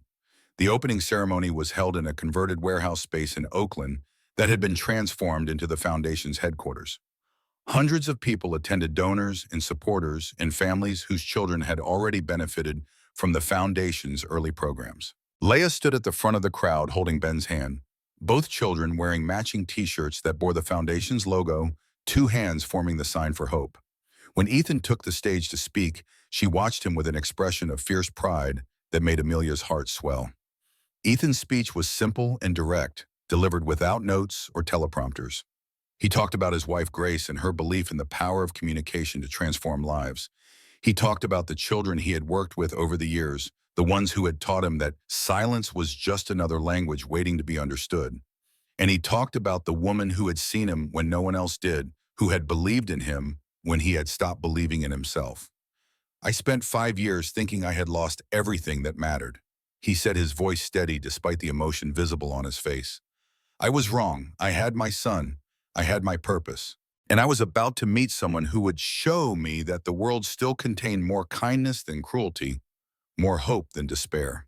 He turned to look at Amelia standing at the edge of the stage. I walked into a building every day thinking I was invisible. She saw me. She heard my silence. And she decided that my story deserved to be told. He paused, letting the words settle over the crowd. That's what we're here to do, to see the people who have been made invisible, to hear the voices that have been silenced, to tell the stories that deserve to be told. The applause that followed was thunderous, a wave of sound that filled the warehouse and spilled out into the Oakland streets. Amelia watched through tears as children signed along with their parents, as families embraced, as the community that had formed around this cause celebrated the beginning of something new. Later, after the crowds had dispersed and the catering staff was cleaning up, she found Ethan standing alone on the loading dock behind the building. The night air was cool and clear, the city lights twinkling in the distance like earthbound stars. She joined him without speaking, standing close enough to feel his warmth without quite touching. They had maintained careful boundaries throughout the ordeal, both aware of how their relationship might be perceived, both protective of their children and their reputations. But something had shifted during the months of struggle and triumph, something that neither of them had named, but both of them felt. Ethan spoke first, his voice soft in the darkness. When I was a janitor in your building, I used to imagine what my life might have been like if things had gone differently. If Apex hadn't stolen SignLink. If Grace hadn't. He stopped, unable to finish the sentence. Amelia waited, giving him space to find his words. I imagined a different version of myself. Someone successful, respected, making a difference in the world. I thought that person was gone forever, that he had died along with everything else I lost. He turned to face her. But now I understand something I didn't before. That person was never gone. He was just waiting. Waiting for someone to remind him that he still existed. Amelia reached out and took his hand. You were always there, Ethan. You were always the person who would stop to help a frightened child even when no one was watching. That's who you are. That's who you've always been. He lifted her hand to his lips and pressed a gentle kiss to her knuckles. Thank you for everything. She moved closer, close enough to feel his breath on her face. Don't thank me. This isn't over. This is just the beginning. The beginning of what? Amelia smiled, feeling the weight of the past 14 months lift slightly from her shoulders. I don't know yet, but I think we're going to find out together.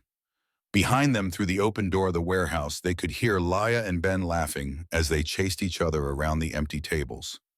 The sound carried on the night air, bright and clear and full of promise, the sound of children who had found their voices and were not afraid to use them.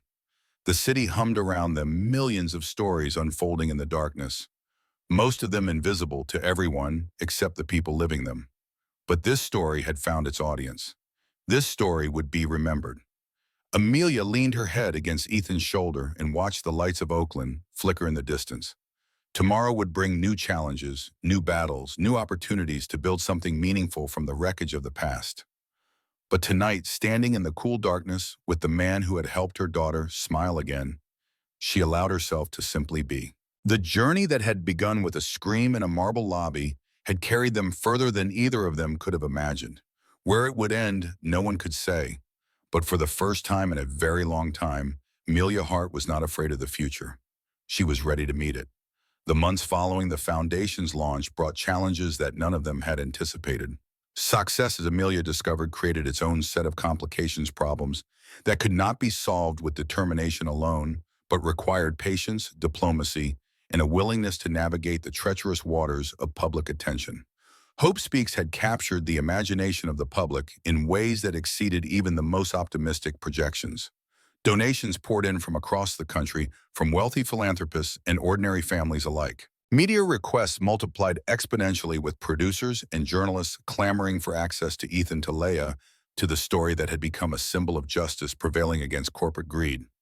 The foundation's waiting list for services grew longer each week as families with children who could not speak sought the help that Ethan had promised to provide.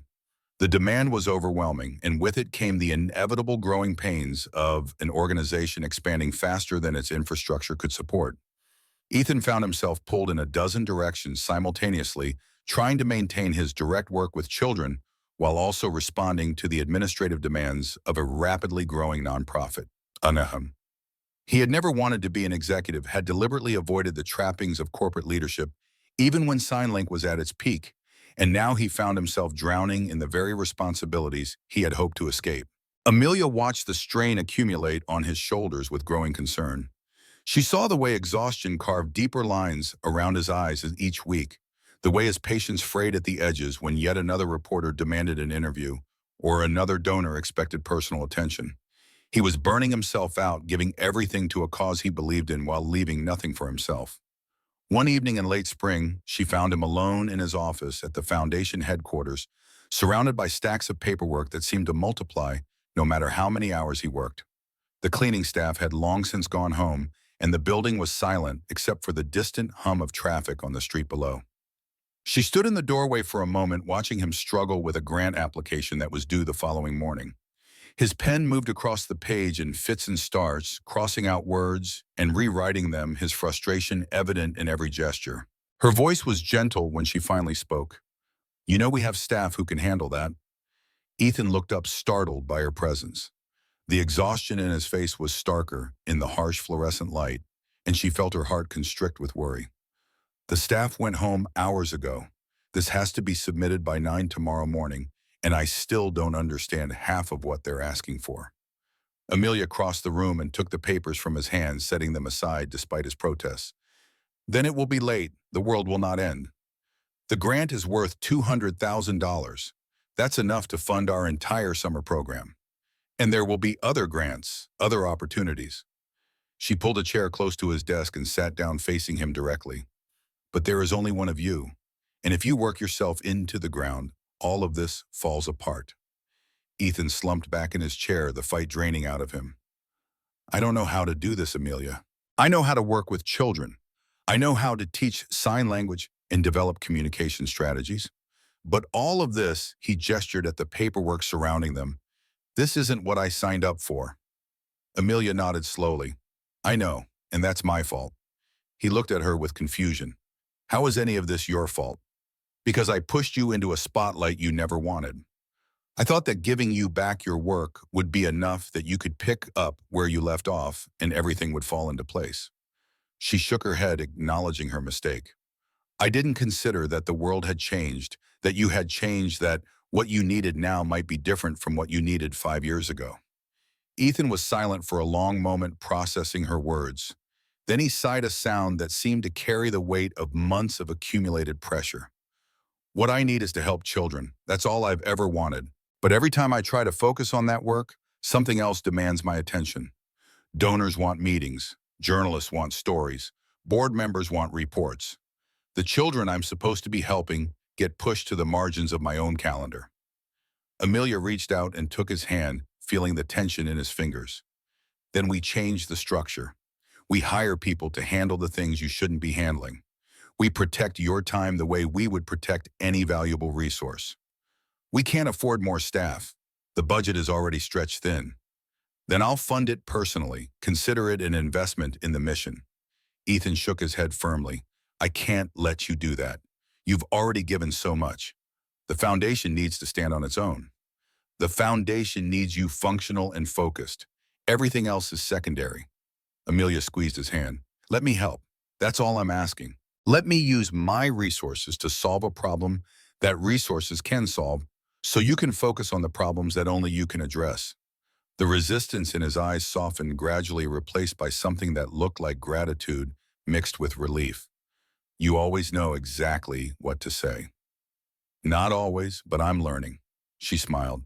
We both are. They sat together in the quiet office as the night deepened around them, two people who had found in each other something neither had expected. The romantic dimension of their relationship remained unspoken, a careful dance around feelings that both acknowledged but neither named.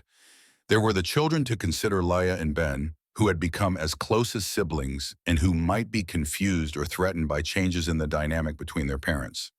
There was the public scrutiny that followed both of them, the constant attention that would intensify if their relationship became something more than professional partnership. And there was the simple uncertainty of two people who had been so badly wounded by loss that they approached any new attachment with caution.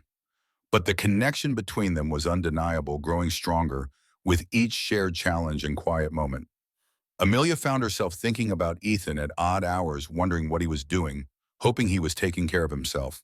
She noticed the way her heart lifted when she saw his name on her phone, the way conversations with him felt easier and more honest than conversations with anyone else. She was falling in love, and she knew it, and the knowledge both thrilled and terrified her. The complications she had anticipated arrived sooner than expected. A tabloid website published photographs of Amelia and Ethan leaving the foundation headquarters late at night, their body language intimate even if their behavior was innocent. The headline screamed speculation. CEO and janitor is Heart Biotech's boss having an affair with her charity project. The article was cruel in the way that tabloid journalism often was, reducing both of them to caricatures while implying that their entire relationship was somehow scandalous. It questioned Amelia's motives for supporting Ethan, suggesting that her advocacy had been driven by romantic interest rather than principle. It dredged up the circumstances of Grace Cole's death, implying that Ethan was a man who drove women to destruction. It even mentioned Leia and Ben, speculating about how the children would be affected by their parents' inappropriate relationship. Amelia read the article with a cold fury that reminded her of the early days of the legal battle against Apex. She had thought that chapter was closed, that victory in the courtroom had ended the attacks on their character. But some enemies never accepted defeat, and the machinery of character assassination was always available to those willing to pay for it. She called Rachel immediately. I want to know who planted this story and who paid for it. Rachel's voice was calm but serious. I'll look into it, but Amelia, you need to be prepared for what we might find. These things don't usually trace back to a single source. I don't care how complicated it is. Someone is trying to hurt us, and I want to know who. The investigation took several weeks, during which the tabloid story spread across the internet like a virus. Other outlets picked up the speculation, adding their own embellishments and interpretations. Social media exploded with opinions, some defending Amelia and Ethan, others condemning them with the self-righteous fury that characterized so much online discourse. Through it all, Amelia and Ethan maintained a united front. They did not hide from the attention or retreat from public view. Instead, they continued their work, with the foundation appearing together at events and interviews, refusing to let the speculation derail their mission. Their composure in the face of attack only seemed to inflame their critics further, but it also won them new admirers who respected their dignity under pressure. The children thankfully remained largely shielded from the controversy.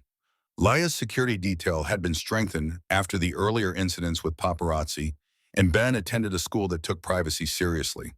Neither child was aware of the specific allegations being made about their parents, though both sensed the tension that accompanied any mention of news or media. Rachel finally traced the source of the tabloid story to an unlikely origin. The initial tip had come from an anonymous account that digital forensics eventually linked to a former employee of Apex Dynamics, a public relations specialist who had been let go during the company's restructuring following the settlement. The motivation appeared to be personal rather than corporate, the action of a disgruntled individual rather than an organized campaign. But the damage was done regardless of the source. Amelia considered her options carefully. She could pursue legal action against the tabloid, but that would only extend the story's life in the public consciousness. She could ignore the allegations entirely, but silence might be interpreted as confirmation. She could issue a denial, but denials often sounded defensive regardless of their truth. In the end, she chose a different path. She called a press conference not to address the rumors directly, but to announce a major expansion of the Hope Speaks Foundation. The expansion would include new facilities in 3 additional cities, partnerships with school districts across the country, and a research initiative to develop improved communication technologies for children with speech disabilities. The announcement was significant enough to dominate news cycles, effectively burying the tabloid speculation beneath more substantial coverage. During the press conference, a reporter asked the inevitable question about her relationship with Ethan Cole. Amelia's response became the most quoted moment of the event. "Mr. Cole and I share a commitment to helping children who have been silenced by circumstance find their voices. We share a belief that every person deserves to be heard regardless of their abilities or their background. We share the experience of having lost people we loved and having found purpose in the wreckage of that loss." She paused, her eyes sweeping the room with calm authority. "What we choose to share beyond that is our own business.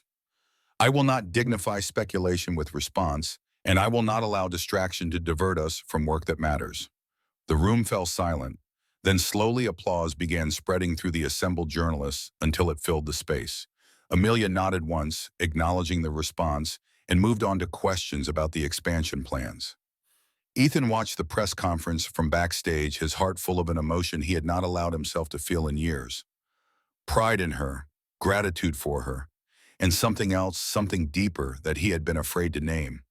When she joined him after the event, he took her hand without speaking and held it as they walked to the car. The gesture said everything that words could not, a declaration of solidarity and affection that transcended the boundaries they had carefully maintained. That night, after the children were asleep, they sat together on the deck of Amelia's home, watching the moon rise over the Pacific. The air was cool and salt-scented, carrying the eternal rhythm of waves against the cliffs below. Ethan broke the silence first. "What you said today about what we share, did you mean it?"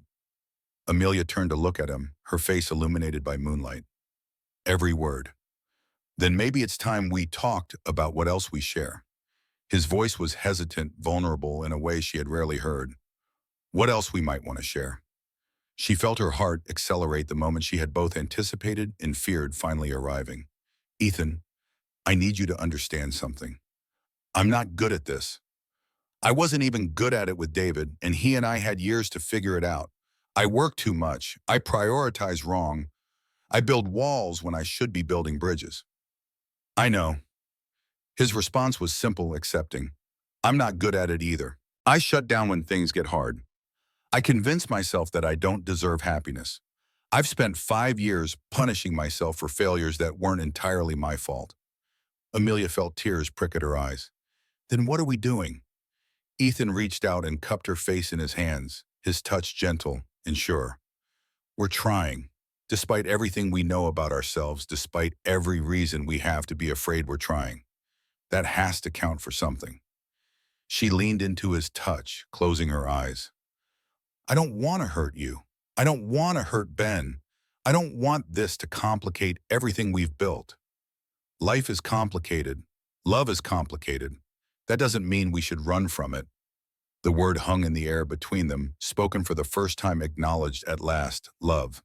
Such a small word for such an enormous feeling. Amelia opened her eyes and met his gaze. "I'm terrified." "So am I." He smiled, and in that smile she saw the man he had been before loss had reshaped him, the man of hope and vision who had wanted to give voice to the voiceless. "But I've learned something in the past year. Being terrified doesn't mean you stop moving forward. It just means you're paying attention." She laughed despite herself, the sound that released some of the tension she had been carrying. "When did you become so wise? I had a good teacher." He leaned closer, his forehead touching hers. "A woman who reminded me that invisible people are still worth seeing, that broken things can still be beautiful, that starting over is not the same as giving up." Amelia closed the distance between them and kissed him.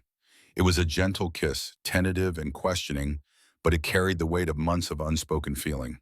When they separated, both of them were breathing harder, both of them aware that something fundamental had shifted. "So what happens now?" she asked. Ethan took her hand and interlaced their fingers. "Now we figure it out together, one day at a time, one challenge at a time. The way we've been doing all along, except now we stop pretending we're just colleagues." The moon continued its arc across the sky as they sat together, no longer pretending, no longer afraid. The road ahead would not be easy, they both knew that. There would be complications with the children, adjustments to their public personas, negotiations between two lives that had been shaped by solitary grief. But there would also be joy, the kind of joy that comes from finding unexpected connection in unexpected places.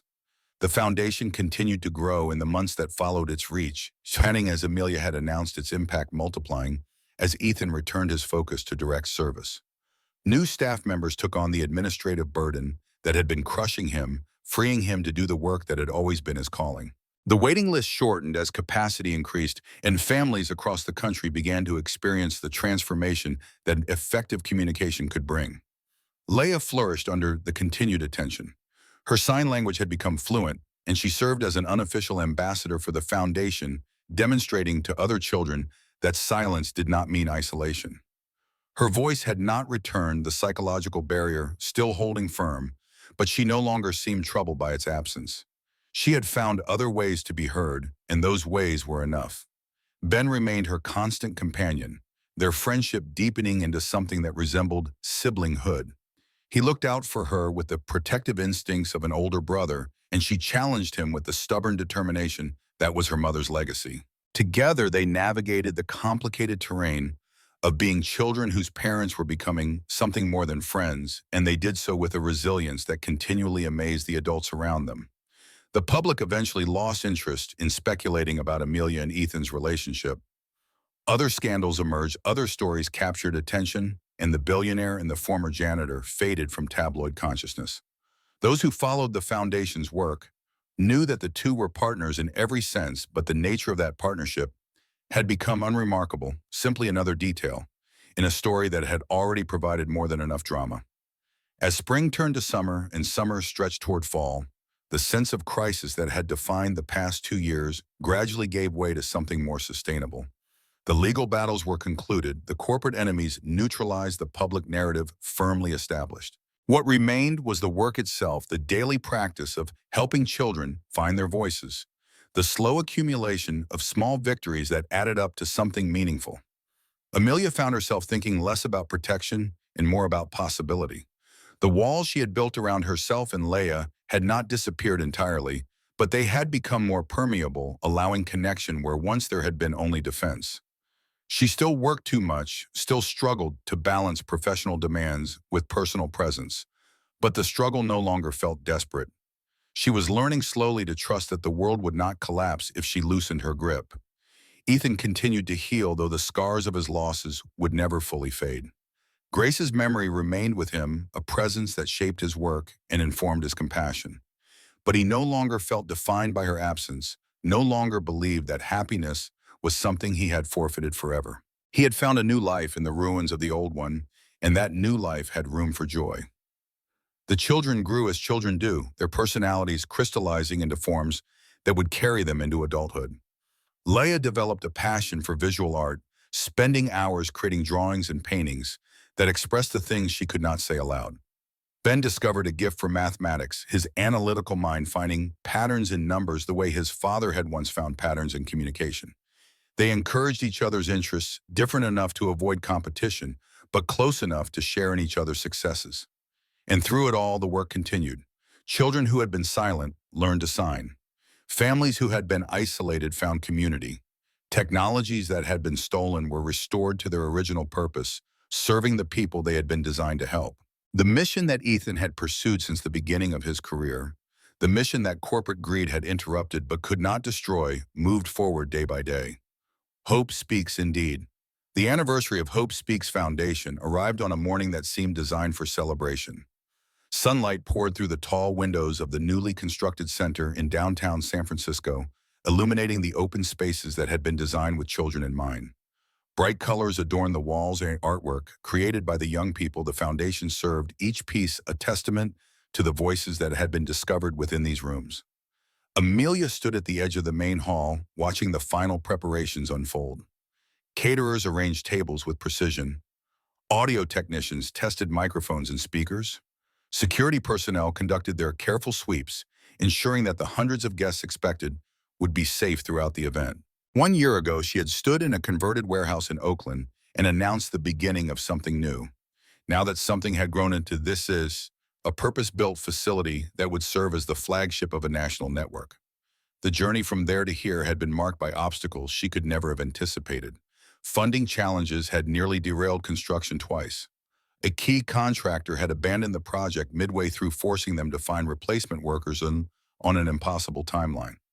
The city had raised unexpected permitting issues that required months of negotiation to resolve.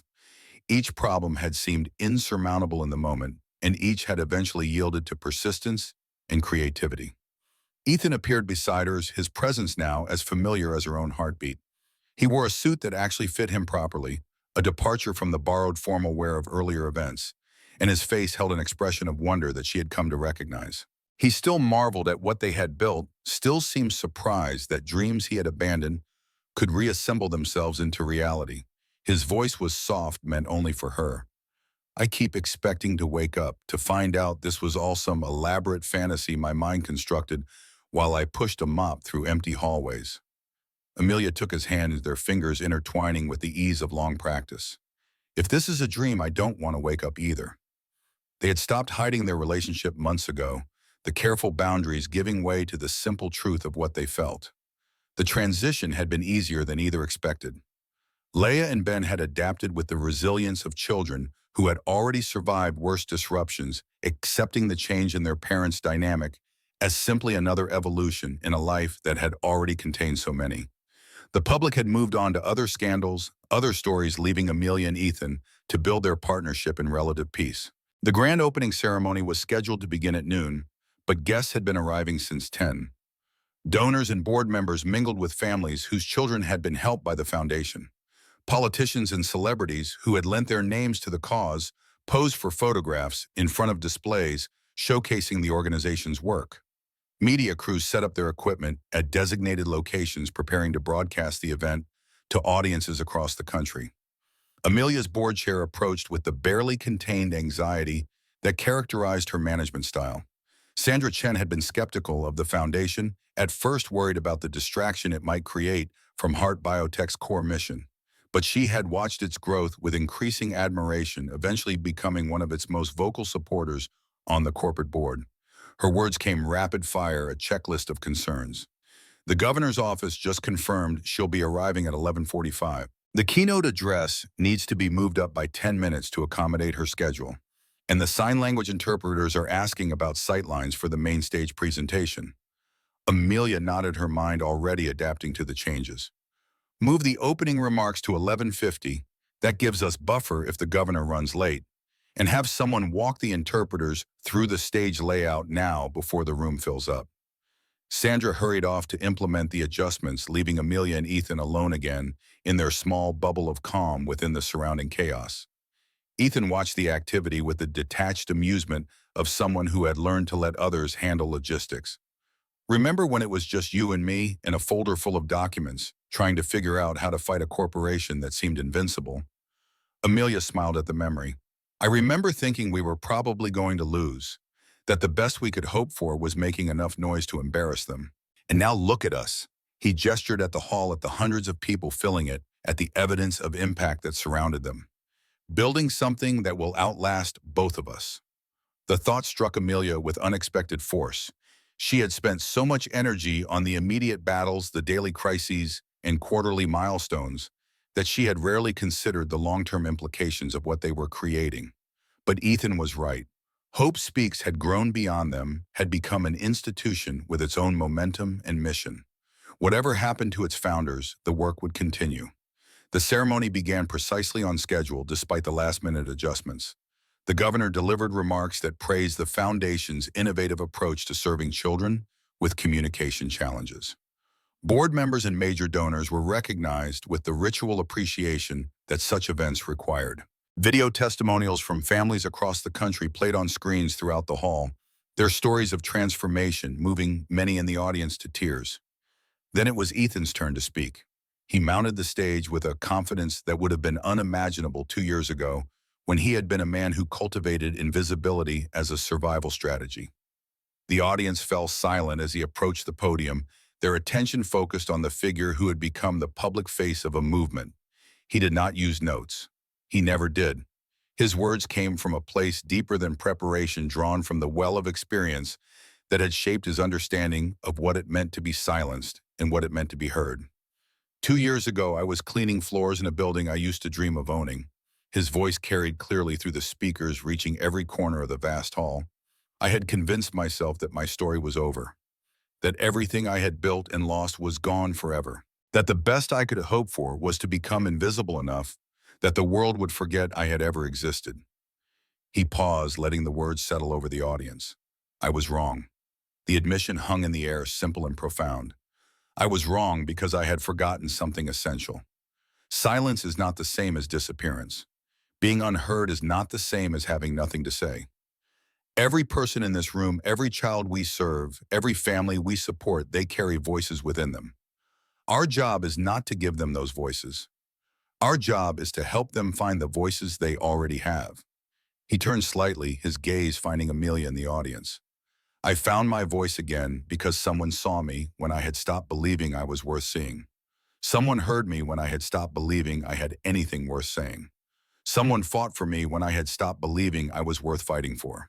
The emotion in his voice was unmistakable now, raw and honest, in a way that public speakers rarely allowed themselves to be. That's what we do here.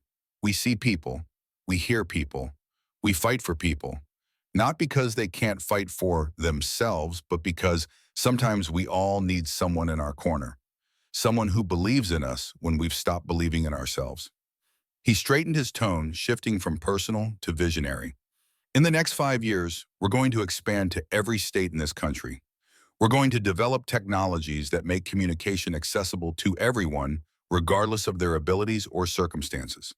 We're going to train thousands of specialists who will carry this mission into communities we haven't even imagined yet. His voice rose with conviction. And we're going to do it because silence is too heavy a burden for any child to carry alone. Because every voice matters. Because hope speaks even when words cannot. And the applause that followed was thunderous, a wave of sound that seemed to shake the walls of the building. Ethan stood at the podium, absorbing the response, his face reflecting an emotion that mixed gratitude with something approaching disbelief. 2 years ago, he had been invisible.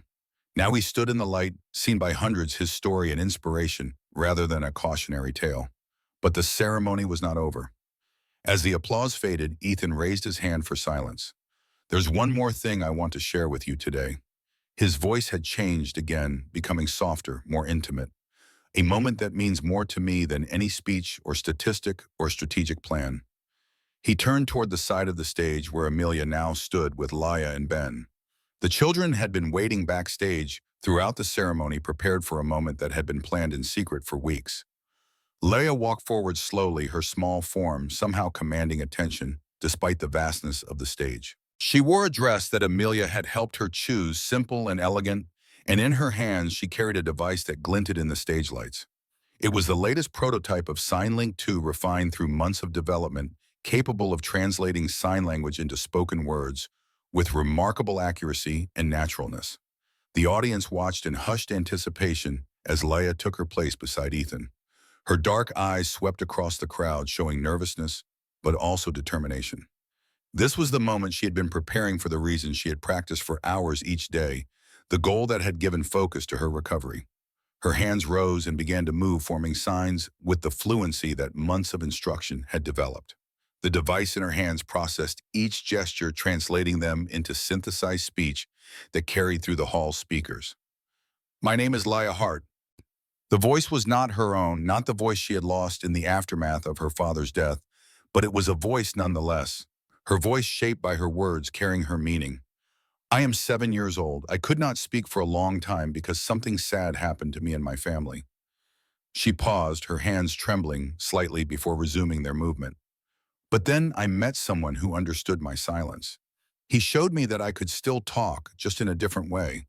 He showed me that being quiet doesn't mean being alone. Tears were streaming down faces throughout the audience. Amelia watched from the side of the stage, her own eyes burning, her heart so full it seemed impossible that her chest could contain it. Leia's signs continued, the device translating faithfully. My mom used to be very scared. She wanted to protect me from everything. But now she knows that protecting me doesn't mean keeping me away from the world. It means helping me find my place in it. She turned to look at Ethan, her expression softening with affection.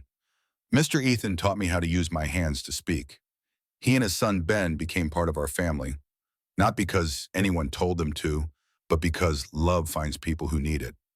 The audience was completely silent now, every person holding their breath as this child delivered a message that no adult could have crafted. My dad died 2 years ago. I miss him every day. Leia's hands moved more slowly now, the signs heavy with the weight of what they expressed. But he would want me to be happy. He would want my mom to be happy. He would want us to have people who love us and take care of us. She turned back to face the audience directly. I want to say something that I've been practicing for a long time, something I want everyone to hear. Her hands stilled. The device fell silent, and then impossibly miraculously, Leia opened her mouth and spoke. Her voice was small, rough, from years of disuse, barely above a whisper. But the microphone caught it, amplified. It carried it to every corner of the hall. I love my family, all of them, the old and the new. The sound that followed was not quite applause and not quite cheering. It was something more primal, a collective release of emotion that had built throughout her presentation and now erupted in response to those simple words. People rose to their feet. Some sobbed openly. Others embraced strangers beside them, united in the witness of something extraordinary. Amelia was already moving, crossing the stage to gather her daughter in her arms. The device clattered to the floor, forgotten in the intensity of the embrace. Behind them, Ethan lifted Ben, who had watched his friend's triumph with tears streaming down his own face. The four of them stood together on the stage, a family forged in the crucible of loss and rebuilt through the patient work of love. The applause continued, rolling over to them in waves, but they barely heard it. In that moment, there was only the tight circle of their embrace, the beating of hearts that had found their way home. Later, after the ceremony had ended and the guests had departed and the cleaning crews had begun their work, Amelia stood on the roof of the new building and watched the sun set over the city. The skyline of San Francisco stretched before her, familiar landmarks, punctuating a landscape she had known her entire adult life. This was the city where she had built her career, lost her husband, found her purpose, and discovered love again. It held her history in its streets and buildings, a map of everything she had been and everything she had become. Ethan joined her as the last light faded from the sky.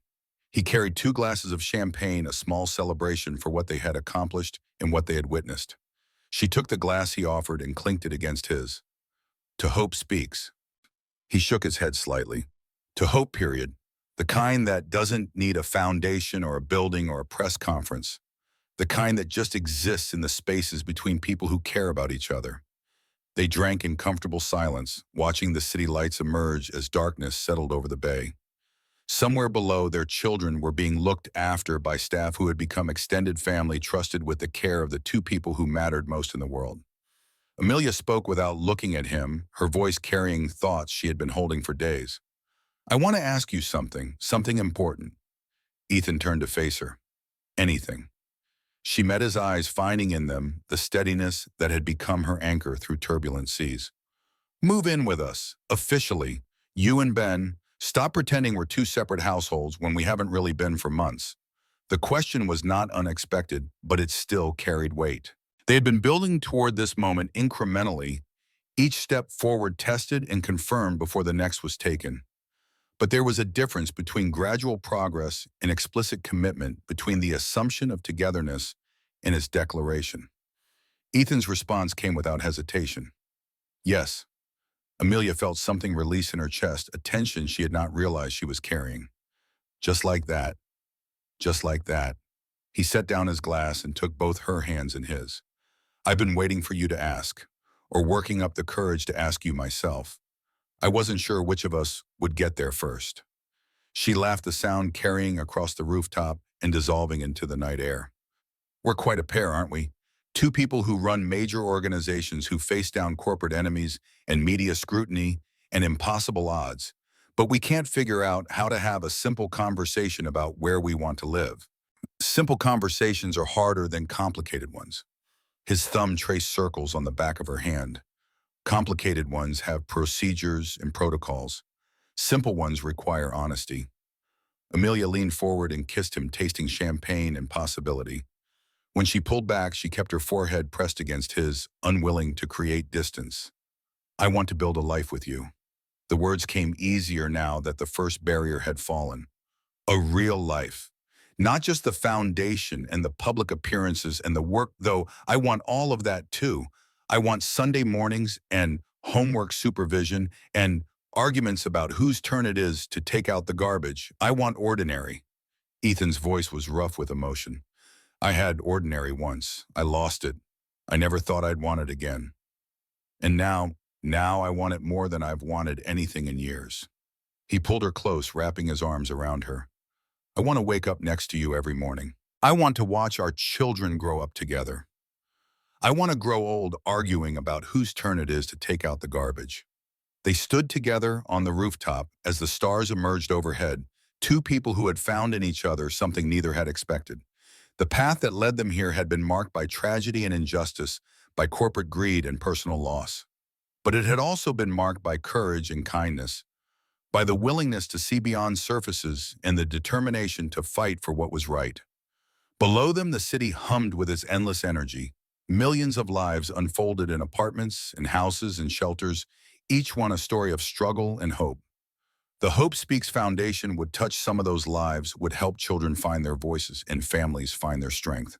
But the foundation was only one expression of something larger, a principle that Ethan had articulated in his speech, and that they both tried to embody in their daily choices.